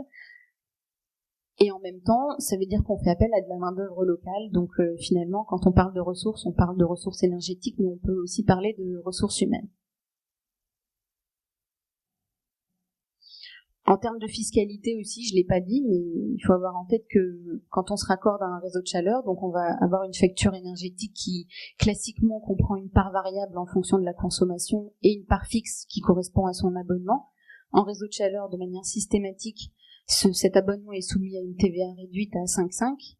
Et à partir du moment où le réseau comprend plus de 50% d'énergie renouvelable dans son bouquet énergétique, la partie variable est également soumise à une TVA réduite à 5,5.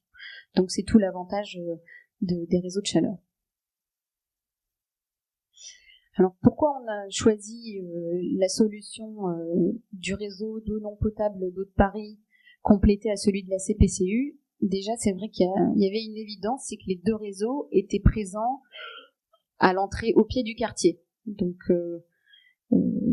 la proximité et la disponibilité de cette ressource a fait que c'était déjà un scénario privilégié.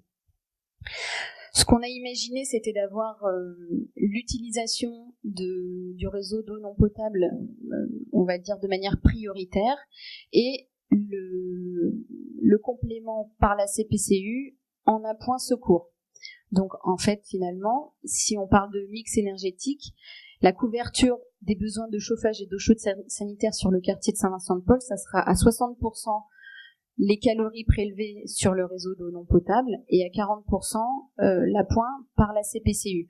Ce qui veut dire que, étant donné que la CPCU c'est déjà plus de 50% d'énergie renouvelable, en gros, si on pondère tout ça, c'est 80% d'énergie renouvelable sur le quartier.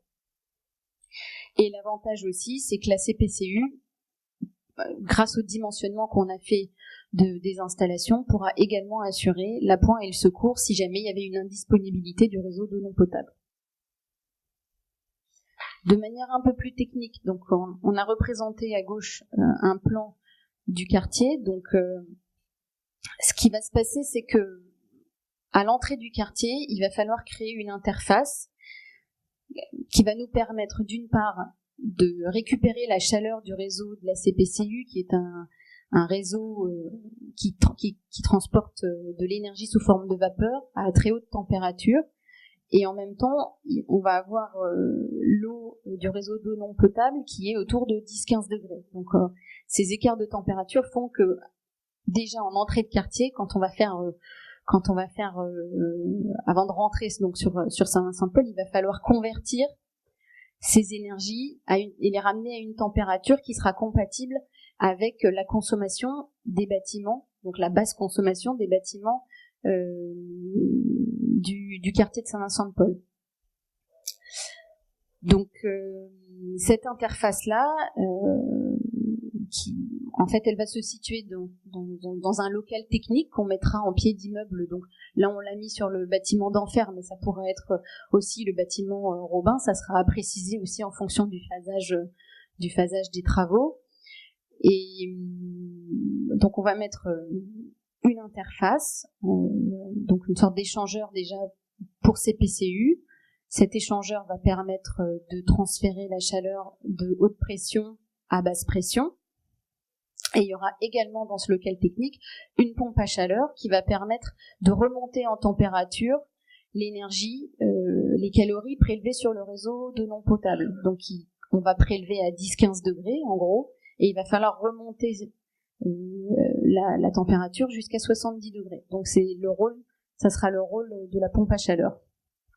Et en fait, quand on va prélever sur le réseau d'eau non potable, on va le prélever à l'entrée du quartier côté Raspail, et va falloir à un moment donné restituer l'eau au réseau d'eau non potable, et on va le restituer un peu plus loin, on va le prélever côté d'Enfer, et on va le restituer côté Raspail, en essayant d'éloigner finalement le plus possible le point de prélèvement et le point de réinjection pour ne pas réutiliser de l'eau froide à l'entrée du quartier. Donc voilà pour les principes d'interface. Et au sein du quartier même, on aura classiquement ce qu'on appelle un réseau basse température qui va circuler sous la voirie et qui va arriver en pied d'immeuble jusque chaque bâtiment. Donc la partie réseau, ce qu'on appelle le réseau primaire, donc service public qui va passer sous la voirie, donc lui il va être géré par la CPCU qui est concessionnaire du chauffage urbain de la mairie de Paris et qui à ce titre a un droit d'exclusivité de passage des canalisations sous voie publique et également un droit préférentiel. Donc c'est lui qui est le mieux placé pour assurer cette distribution. Il va arriver jusqu'en pied d'immeuble au niveau des postes de livraison. Donc c'est là que le réseau primaire va délivrer sa chaleur au réseau secondaire interne à l'immeuble. Et chaque client, chaque abonné devra souscrire une police d'abonnement avec la CPCU et l'intégralité des besoins thermiques, chauffage et eau chaude sanitaire seront assurés par ce biais. Il y aura également un compteur de chaleur en sous-station qui va permettre à la CPCU de facturer à son client, mais ce qui est important aussi à savoir, c'est qu'il y aura une individualisation des frais de chauffage grâce à des répartiteurs de frais de chauffage qui permettra finalement à chaque logement de connaître sa consommation et de payer en fonction de sa consommation.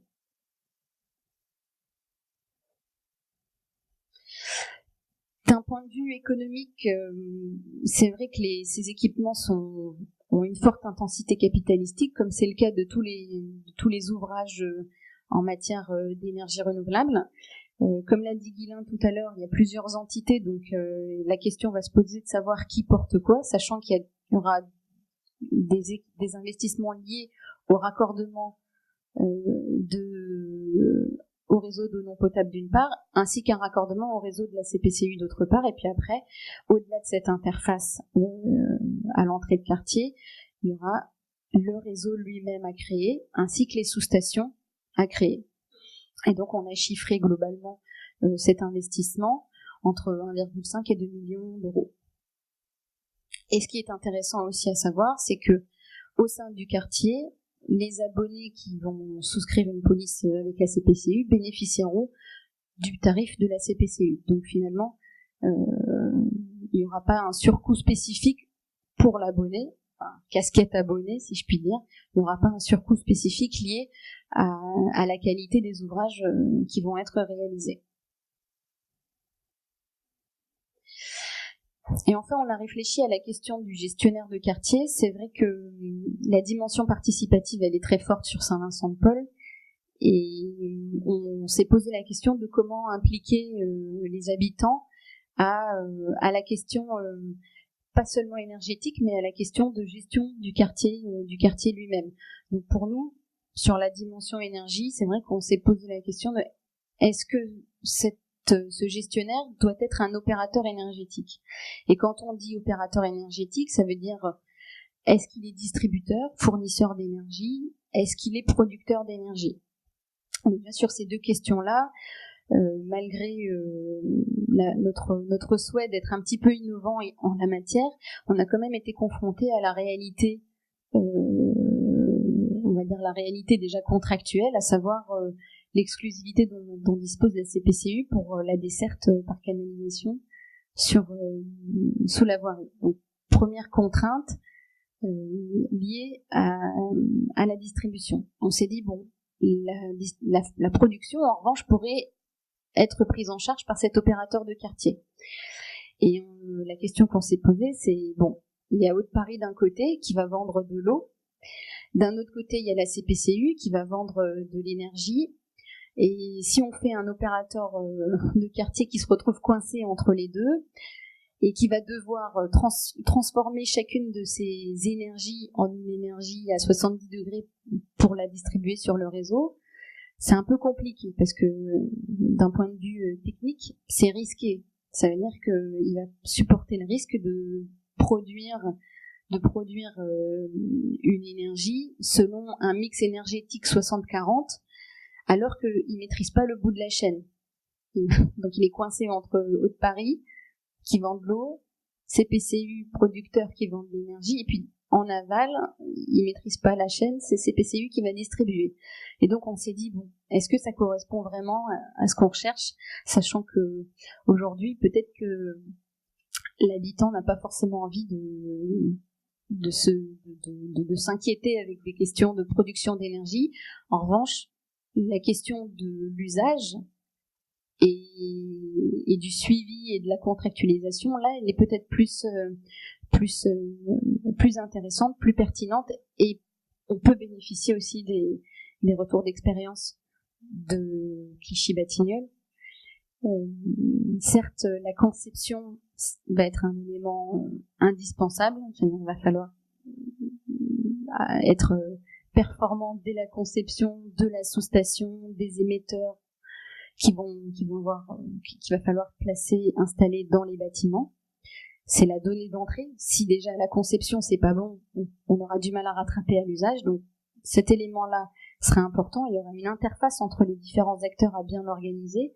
Et puis ensuite à l'usage, c'est là que le comportement et aussi l'anticipation qu'on peut avoir grâce à l'outil de modélisation qui est en cours de test de mise au point pour vérifier sa robustesse et sa duplicabilité, si je puis dire, sur d'autres quartiers.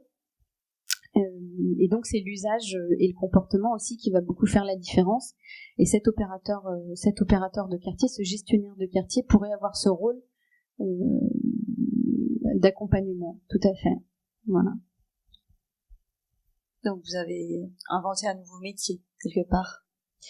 On a cherché à l'inventer, mais finalement on va plutôt s'inspirer de ce qui est fait aujourd'hui sur Clichy-Batignolles, parce que l'inventer à l'échelle d'un petit quartier comme celui-là, pour de la production d'énergie, on s'est dit que c'était un peu trop, et finalement on a peut-être mieux à faire de s'inspirer de Clichy-Batignolles et de relever ce défi-là, plutôt que de repartir de zéro finalement.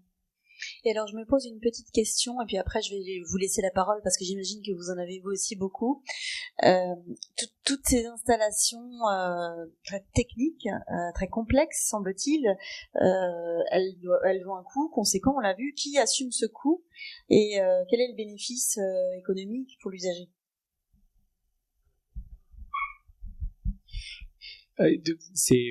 C'était tout l'intérêt de raisonner en coût complet, en fait, quand on a comparé les différents scénarios. C'est de pas simplement regarder le coût d'investissement, mais de regarder aussi le coût de fonctionnement, et puis qui supporte les coûts. Isoler plus un bâtiment par rapport à l'isoler plus, ça a quand même un surcoût de construction qui est porté par le promoteur. Construire un réseau de chaleur, c'est un surcoût d'investissement qui est porté par l'opérateur énergétique, mais l'opérateur énergétique, il doit s'y retrouver dans ses consommations, etc.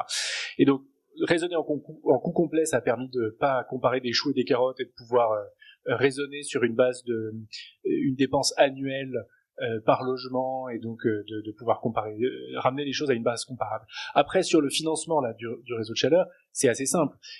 L'opérateur qui va construire le réseau, qui est donc la compagnie parisienne de chauffage urbain, elle fait un business plan de son installation. Donc elle va financer une partie de l'investissement en payant les investissements de 2020, de l'année prochaine, avec les recettes des nouveaux abonnés, des nouveaux clients, etc. Et donc, voilà.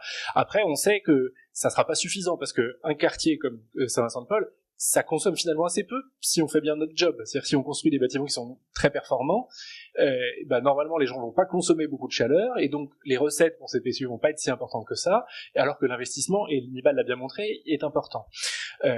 Et donc il y a une sorte d'investissement à porter. C'est pas l'usager qui va le porter, parce qu'on va pas monter le prix de la chaleur pour les abonnés de la CPCU, donc ça sera nécessairement une contribution de l'aménageur, éventuellement des promoteurs qui financeront une partie des investissements ceux liés au poste de livraison dans leurs opérations. Et puis, et tu l'as dit, les réseaux de chaleur sont considérés comme un levier de transition énergétique. On espère bien être soutenu par le Fonds Chaleur, qui est des subventions publiques qui sont gérées par l'ADEME, l'Agence de maîtrise de l'énergie. Et donc, à Clichy-Batignolles, le réseau de chaleur avait été subventionné par l'ADEME de manière assez importante, et ça a permis de couvrir les investissements. Et là, on espère bien bénéficier de subventions publiques.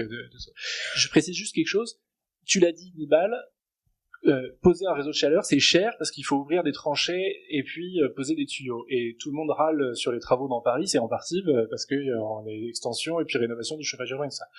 Et ce qui est génial quand on fait un projet d'aménagement, c'est que de toute façon, on refait toutes les rues, et donc une fois que la tranchée est ouverte, mettre un tuyau de plus, c'est tellement ça qui coûte cher, quoi. Et donc le surcoût d'investissement, il est bien moindre parce qu'on est en phase on réaménage tout le quartier, que si on décidait de raccorder un quartier existant au réseau de chaleur, quoi. Donc c'est vraiment une opportunité à pas rater.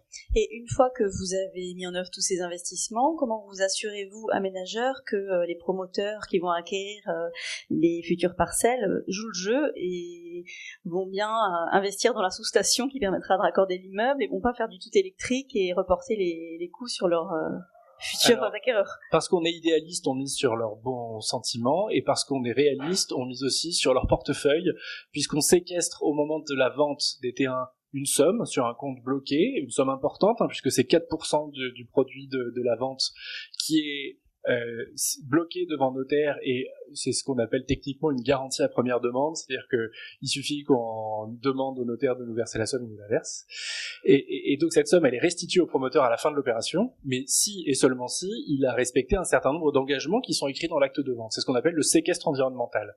On l'a expérimenté sur Clichy-Batignolles, ça a super bien marché, parce que il y a quand même une sacrée motivation, quoi. Quand vous avez 4% de la vente d'un terrain, vu les prix des terrains et tout ça, ça fait quand même beaucoup d'argent. Et donc, à Saint-Vincent-de-Paul, on a repris ce système du séquestre, mais on l'a étendu en disant, très bien, on va le rendre de plus en plus difficile. On va le rendre pas simplement à la livraison du bâtiment, mais 2 ans après, quand vous aurez apporté la preuve que vous avez respecté toutes les obligations en matière de performance énergétique, y compris sur la base des performances réelles et des réglages des sous-stations, des systèmes, etc. Alors, maintenant, on peut peut-être vous laisser la parole, parce que j'imagine que les questions sont nombreuses. Alors, monsieur, est-ce qu'on peut peut-être faire circuler un micro? Alors, merci beaucoup, monsieur. Moi, je suis placé. Vous avez parlé de production, mais un des moyens de moins produire, c'est de moins dépenser. 60% des bâtiments de Saint-Vincent-de-Paul sont conservés. Est-ce que vous avez élaboré une stratégie particulière dont vous pouvez nous dire 2 mots sur les 60% des bâtiments? Oui. Il va falloir, ils sont vieux, anciens, etc. Vous avez parfaitement raison. Alors, original, je vous laisserai juge, mais en tout cas, la référence au label Maison Passive qu'on a fixé dans le scénario 2 là que je vous ai présenté, de dire on va faire isolation plus. Il n'est pas simplement valable pour le neuf, il est aussi valable pour les opérateurs qui vont rénover les bâtiments. Alors évidemment, vous ne pouvez pas atteindre les mêmes niveaux de performance avec un bâtiment neuf qu'avec un bâtiment en rénovation. Et donc, les valeurs en kilowattheure par mètre carré, enfin bon... Pardon ? Exactement, vous avez traduit. Mais, quand on construit un bâtiment neuf, on peut faire un bunker, étanchéité à l'air maximum, etc. Ça marche très bien. Quand vous êtes en rénovation, c'est beaucoup plus difficile. Mais c'est quand même, maintenant, avec les nouveaux procédés d'isolation, etc., vous pouvez atteindre des niveaux de performance tout à fait honorables. Et donc, les Allemands, la Passive House, ils ont fait 2 labels. Un label pour le neuf, où vous devez être à 0,6 d'étanchéité à l'air, enfin des trucs qui me disent rien à moi, mais qui sont très très forts. Et pour la rénovation, le label s'appelle Enerfit, donc c'est évidemment des niveaux de performance, des niveaux de consommation qui sont un peu supérieurs et tout ça, mais qui restent très ambitieux. Et donc je peux vous assurer que tous les bâtiments rénovés à Saint-Vincent-de-Paul, ils n'auront pas à rougir par rapport à des constructions neuves dans le standard, parce que on a cette démarche d'isolation très importante. Alors isolation, évidemment, dans le respect de toutes les contraintes, puisque un projet d'aménagement c'est optimisé sous contrainte, et donc on sait que c'est aussi des bâtiments patrimoniaux, donc on va pas aller coller de la laine de verre partout par l'extérieur, il faut garder une unité architecturale, etc. Donc isolation par l'intérieur, ce qui est une contrainte pour celui qui va rénover, parce qu'il faut qu'il traite ses ponts thermiques, ça va être aussi complexe. Mais donc on a vraiment, on ne laisse pas de côté les 60% dont vous parlez.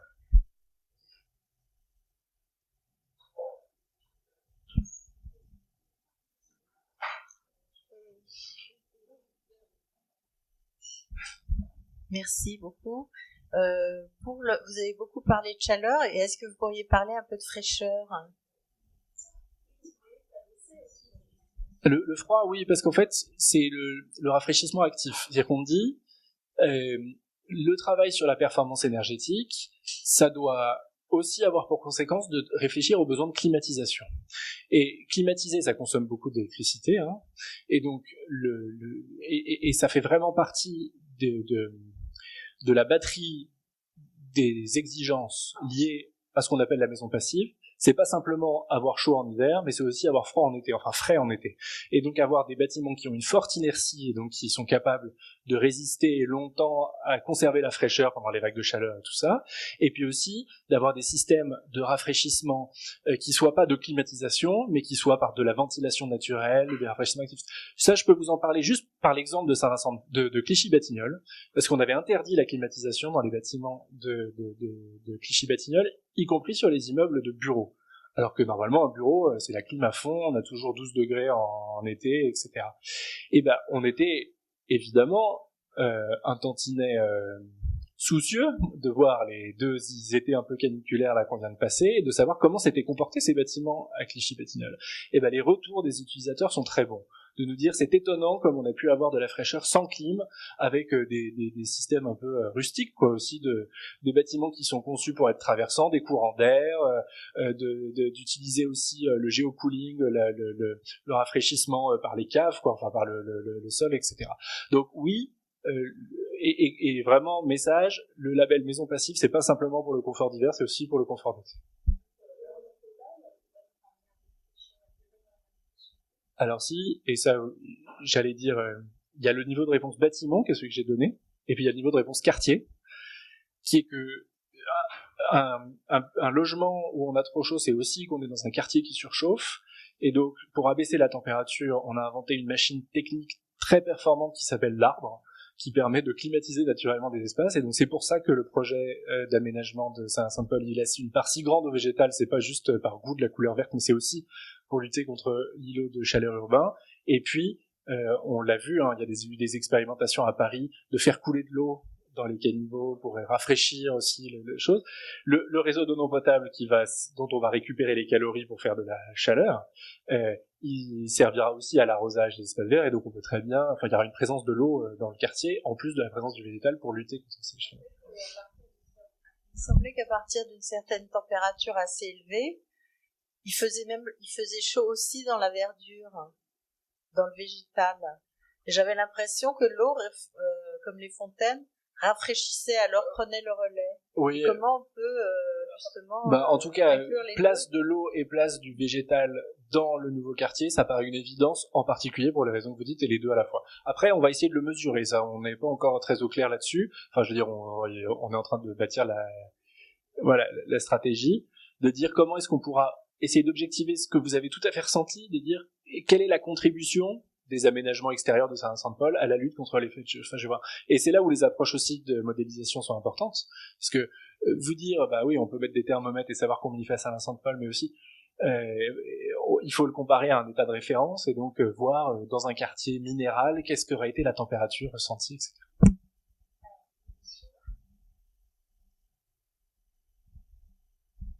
Bonsoir, merci pour la présentation.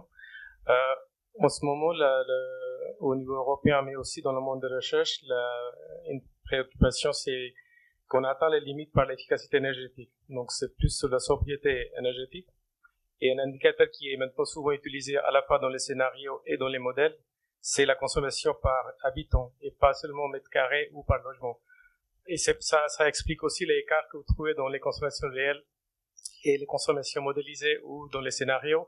Et je pense pas qu'on peut juste réduire sur le comportement, parce que c'est aussi l'occupation par mètre carré qui est en question. Et justement, la question de sobriété énergétique, maintenant, c'est plus en plus intégré dans tous les scénarios énergétiques sur les nouveaux écoquartiers, mais aussi les modèles qu'on est en train de construire pour les prévisions énergétiques. Oui, et c'est vrai que tout à fait, c'est un exercice intéressant, et juste ça m'évoque un écho avec Clichy-Batignolles où on observait en effet des ratios aberrants sur certains bâtiments en consommation d'énergie par mètre carré.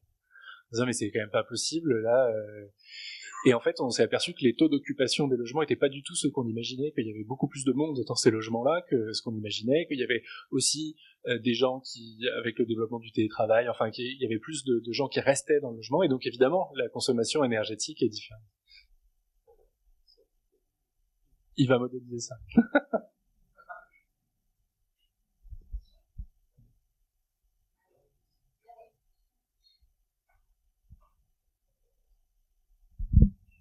Oui, bonsoir. Je voulais d'abord demander si l'hôpital Saint-Vincent-de-Paul était relié à la CPCU à l'époque. Oui. Bon, c'est peut-être bête ce que je dis, mais vous récupérez. Le projet Saint-Vincent-de-Paul récupère des canalisations ou pas? En tout cas, CPCU au moment de débrancher l'hôpital a pris toutes les mesures conservatoires pour minimiser le coût de branchement du nouveau quartier. Quoi. Après, il faut bien voir que le réseau qu'on met en place, il est connecté à la CPCU, mais c'est pas les canalisations qui vont passer, ça tu l'as dit bien Nibal, sous les trottoirs à l'intérieur du quartier, ça sera pas de la vapeur à 200 degrés, ça sera de l'eau à 55, donc c'est quand même très différent. Bon, deuxième question, je l'avais avant que Madame Nibal me parle. Je comprends qu'il y a une certaine concurrence ou compétition entre la CPCU et l'eau de Paris, c'est faux? Pas du tout, parce que il faut pas les mêmes métiers. Il y en a un qui distribue de la chaleur et il y en a d'autres qui distribuent de l'eau potable. Il se trouve juste que avec de l'eau, Eau de Paris à Batignolles, par exemple, à Clichy-Batignolles, a fait un puits pour aller chercher de l'eau à 700 mètres sous terre, pour s'en servir en cas de crise majeure en Île-de-France sur l'eau potable, pour alimenter le réseau de Paris. Et donc, à cette occasion-là, a mis une pompe à chaleur et a produit de la chaleur. Donc, Eau de Paris a expérimenté un nouveau métier qui est celui de production de chaleur et ils vont s'acheter à CPCU. Mais il n'y a pas de concurrence du tout. D'accord. Non, mais j'ai peut-être pas compris, quand on a dit Eau de Paris 60% et... Ah non, c'est juste quand on dit, Eau de Paris, en fait, on dit la pompe à chaleur sur l'eau non potable, elle fournit 60% des calories qui sont utilisées dans l'année, donc 60% des besoins énergétiques. Si vous vous souvenez du chiffre, c'était 2000 mégawattheures. Donc ça veut dire qu'il y en a 60% qui proviennent de la pompe à chaleur et 40% qui proviennent du réseau vapeur de la CPC. C'est juste ça que ça veut dire. Et la dernière question, c'est gestionnaire de quartier. Bon, il me semble que dans d'autres réunions, on a parlé du gestionnaire de quartier. Moi, je voyais plutôt que c'était une entité, disons, pour pas dire une personne, qui allait s'occuper, je sais pas, j'allais dire des locations de voitures, enfin c'est pas tout à fait ça, mais voilà. Et là c'est un rôle. Le nom est le même, mais on parle pas du gestionnaire quartier de Saint-Vincent-de-Paul, on parle de la figure d'un gestionnaire de quartier en général. Et par contre, le gestionnaire de quartier de Saint-Vincent-de-Paul, au nombre de ses missions, il pourrait avoir une mission en général de pédagogie environnementale et d'accompagnement sur les usages, pas simplement énergétiques, mais aussi la gestion des eaux de pluie, la mobilité, donc louer des voitures, etc. Voilà. Merci beaucoup.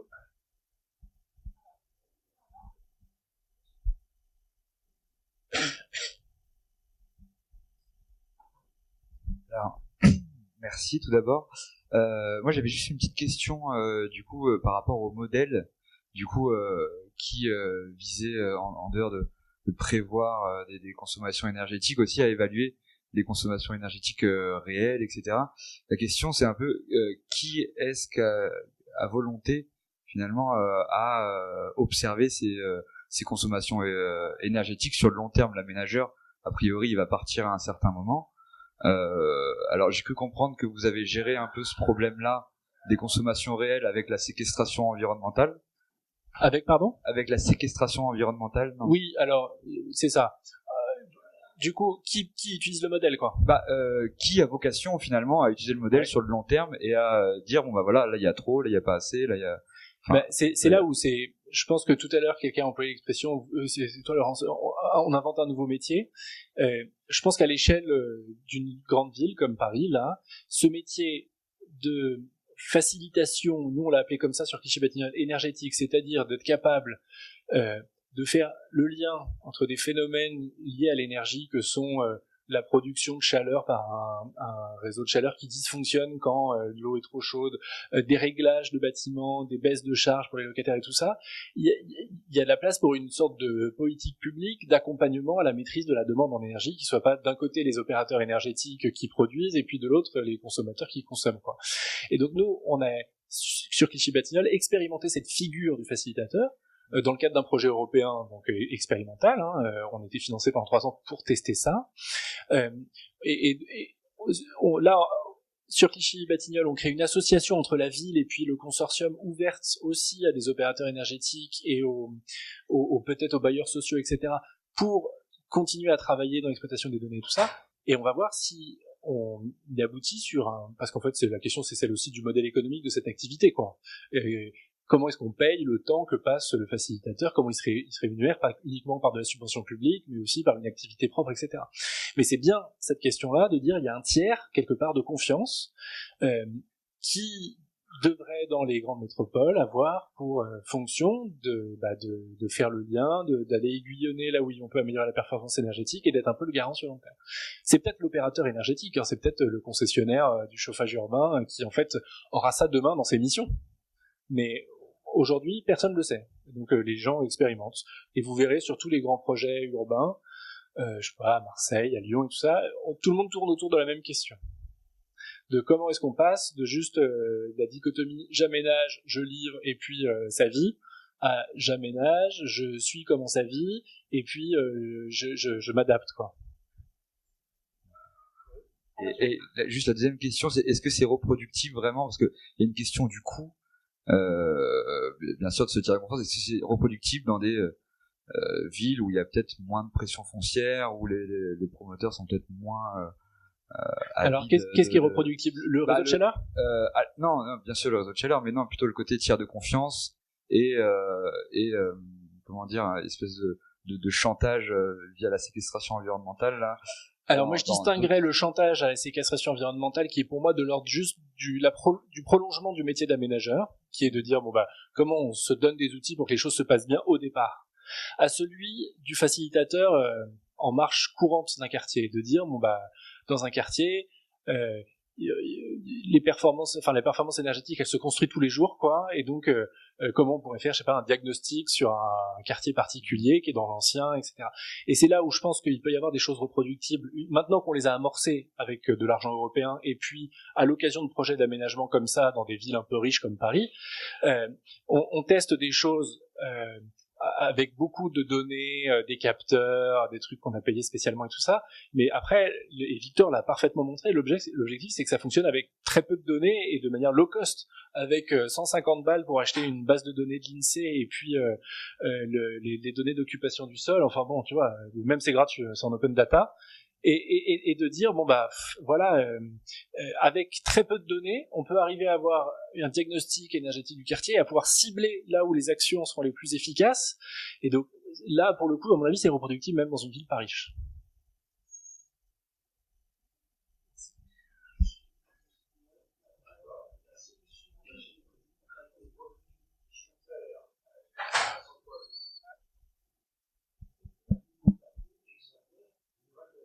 Le coût, monsieur.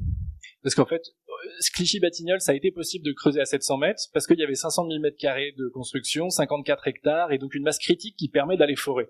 Là, à 60 000 mètres carrés sur 600... le réseau de Clichy-Batignolles, il a coûté 12 millions d'euros. C'est beaucoup. Là, on parle de 2. Ah, pas si simple, hein. Franchement, pour passer opérationnel sur un projet de géothermie où il faut des autorisations code minier, il faut forer à 700 mètres, etc. Mais encore une fois, c'est une question d'économie globale, hein. C'est-à-dire que on est exemplaire sur la gestion de l'énergie, mais on est exemplaire sur le végétal dans la ville, sur la gestion des eaux pluviales et tout ça. Si on additionne tous ces coûts, en fait, in fine, l'argent il tombe pas du ciel, ça se répercute sur les charges foncières et sur les coûts de construction et tout ça. Et oui, là, je dis, la solution qu'on retient, elle est très innovante parce que ça s'est jamais fait d'utiliser le réseau d'eau potable comme source froide pour une pompe à chaleur. Il y a quelques exemples pour des immeubles de bureaux à Paris qui sont maintenant rafraîchis en rejetant des calories sur le réseau d'eau potable. Nous on fait l'inverse, mais il n'y a pas d'exemple d'utilisation du réseau d'eau non potable là-dessus.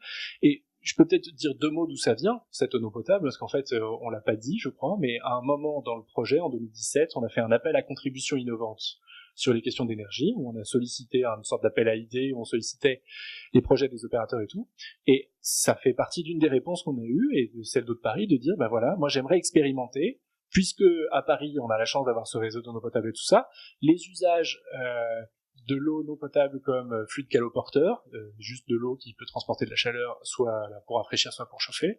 Et donc, je vous propose qu'on réfléchisse à la manière de tester ça sur 500 balles. Donc c'est innovant, hein, vraiment, et c'est pas simple à sortir.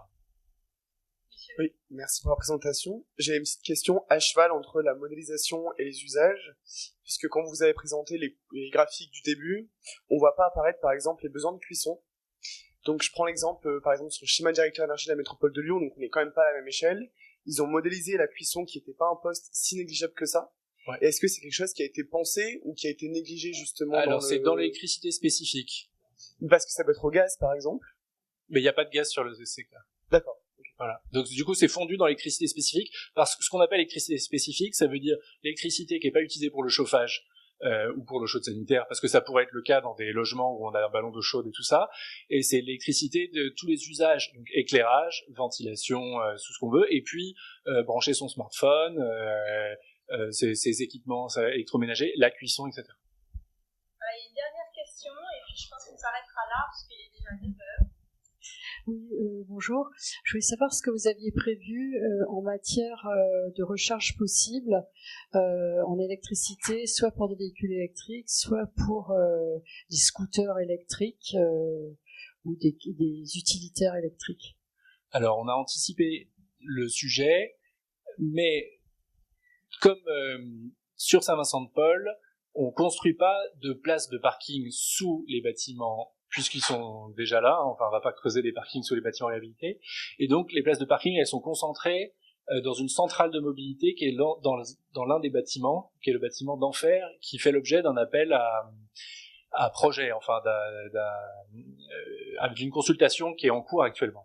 Donc on a mis au programme du promoteur qui construira le bâtiment d'Enfer la réalisation d'un programme de construction avec des logements et puis l'équipement public d'intérêt général, le Cinespic, etc. Et puis cette centrale de mobilité dont on liste des fonctions, et l'une des fonctions est de pouvoir assurer la recharge des véhicules électriques qui sont de tout type, scooters, véhicules et ça, qui pourront être liés au fonctionnement du quartier. Après, je signale juste Oui, mais sous lesquels on ne crée pas de parking non plus, pour pas que la voiture pénètre à l'intérieur de l'enclos, quoi. Voilà. Et donc, je signale juste sur le sujet de la recharge, vous avez tous connu le système Autolib qui était déployé à Paris.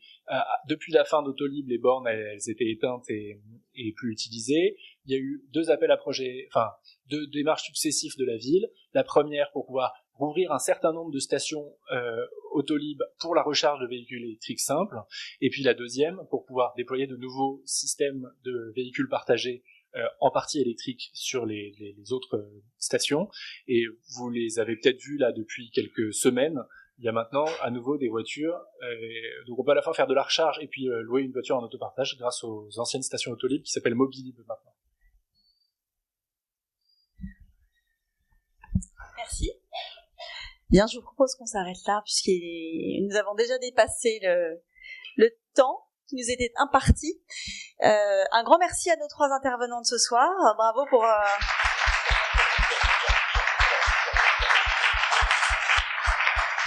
pour avoir réussi à nous expliquer ce sujet ardu avec beaucoup de simplicité, à nous l'avoir rendu accessible. Je vous donne rendez-vous le 9 décembre prochain pour le prochain rendez-vous, la prochaine petite conférence de Saint-Vincent-de-Paul qui abordera la question des commerces. D'ici là, si vous voulez, si vous avez raté les précédentes et que vous voulez revenir sur certains sujets, je vous rappelle que toutes ces rencontres sont filmées et que les vidéos sont disponibles sur le blog de Saint-Vincent-de-Paul et puis sur le compte YouTube du CAUE de Paris. Voilà. Je vous souhaite à tous une très bonne fin de soirée. À bientôt.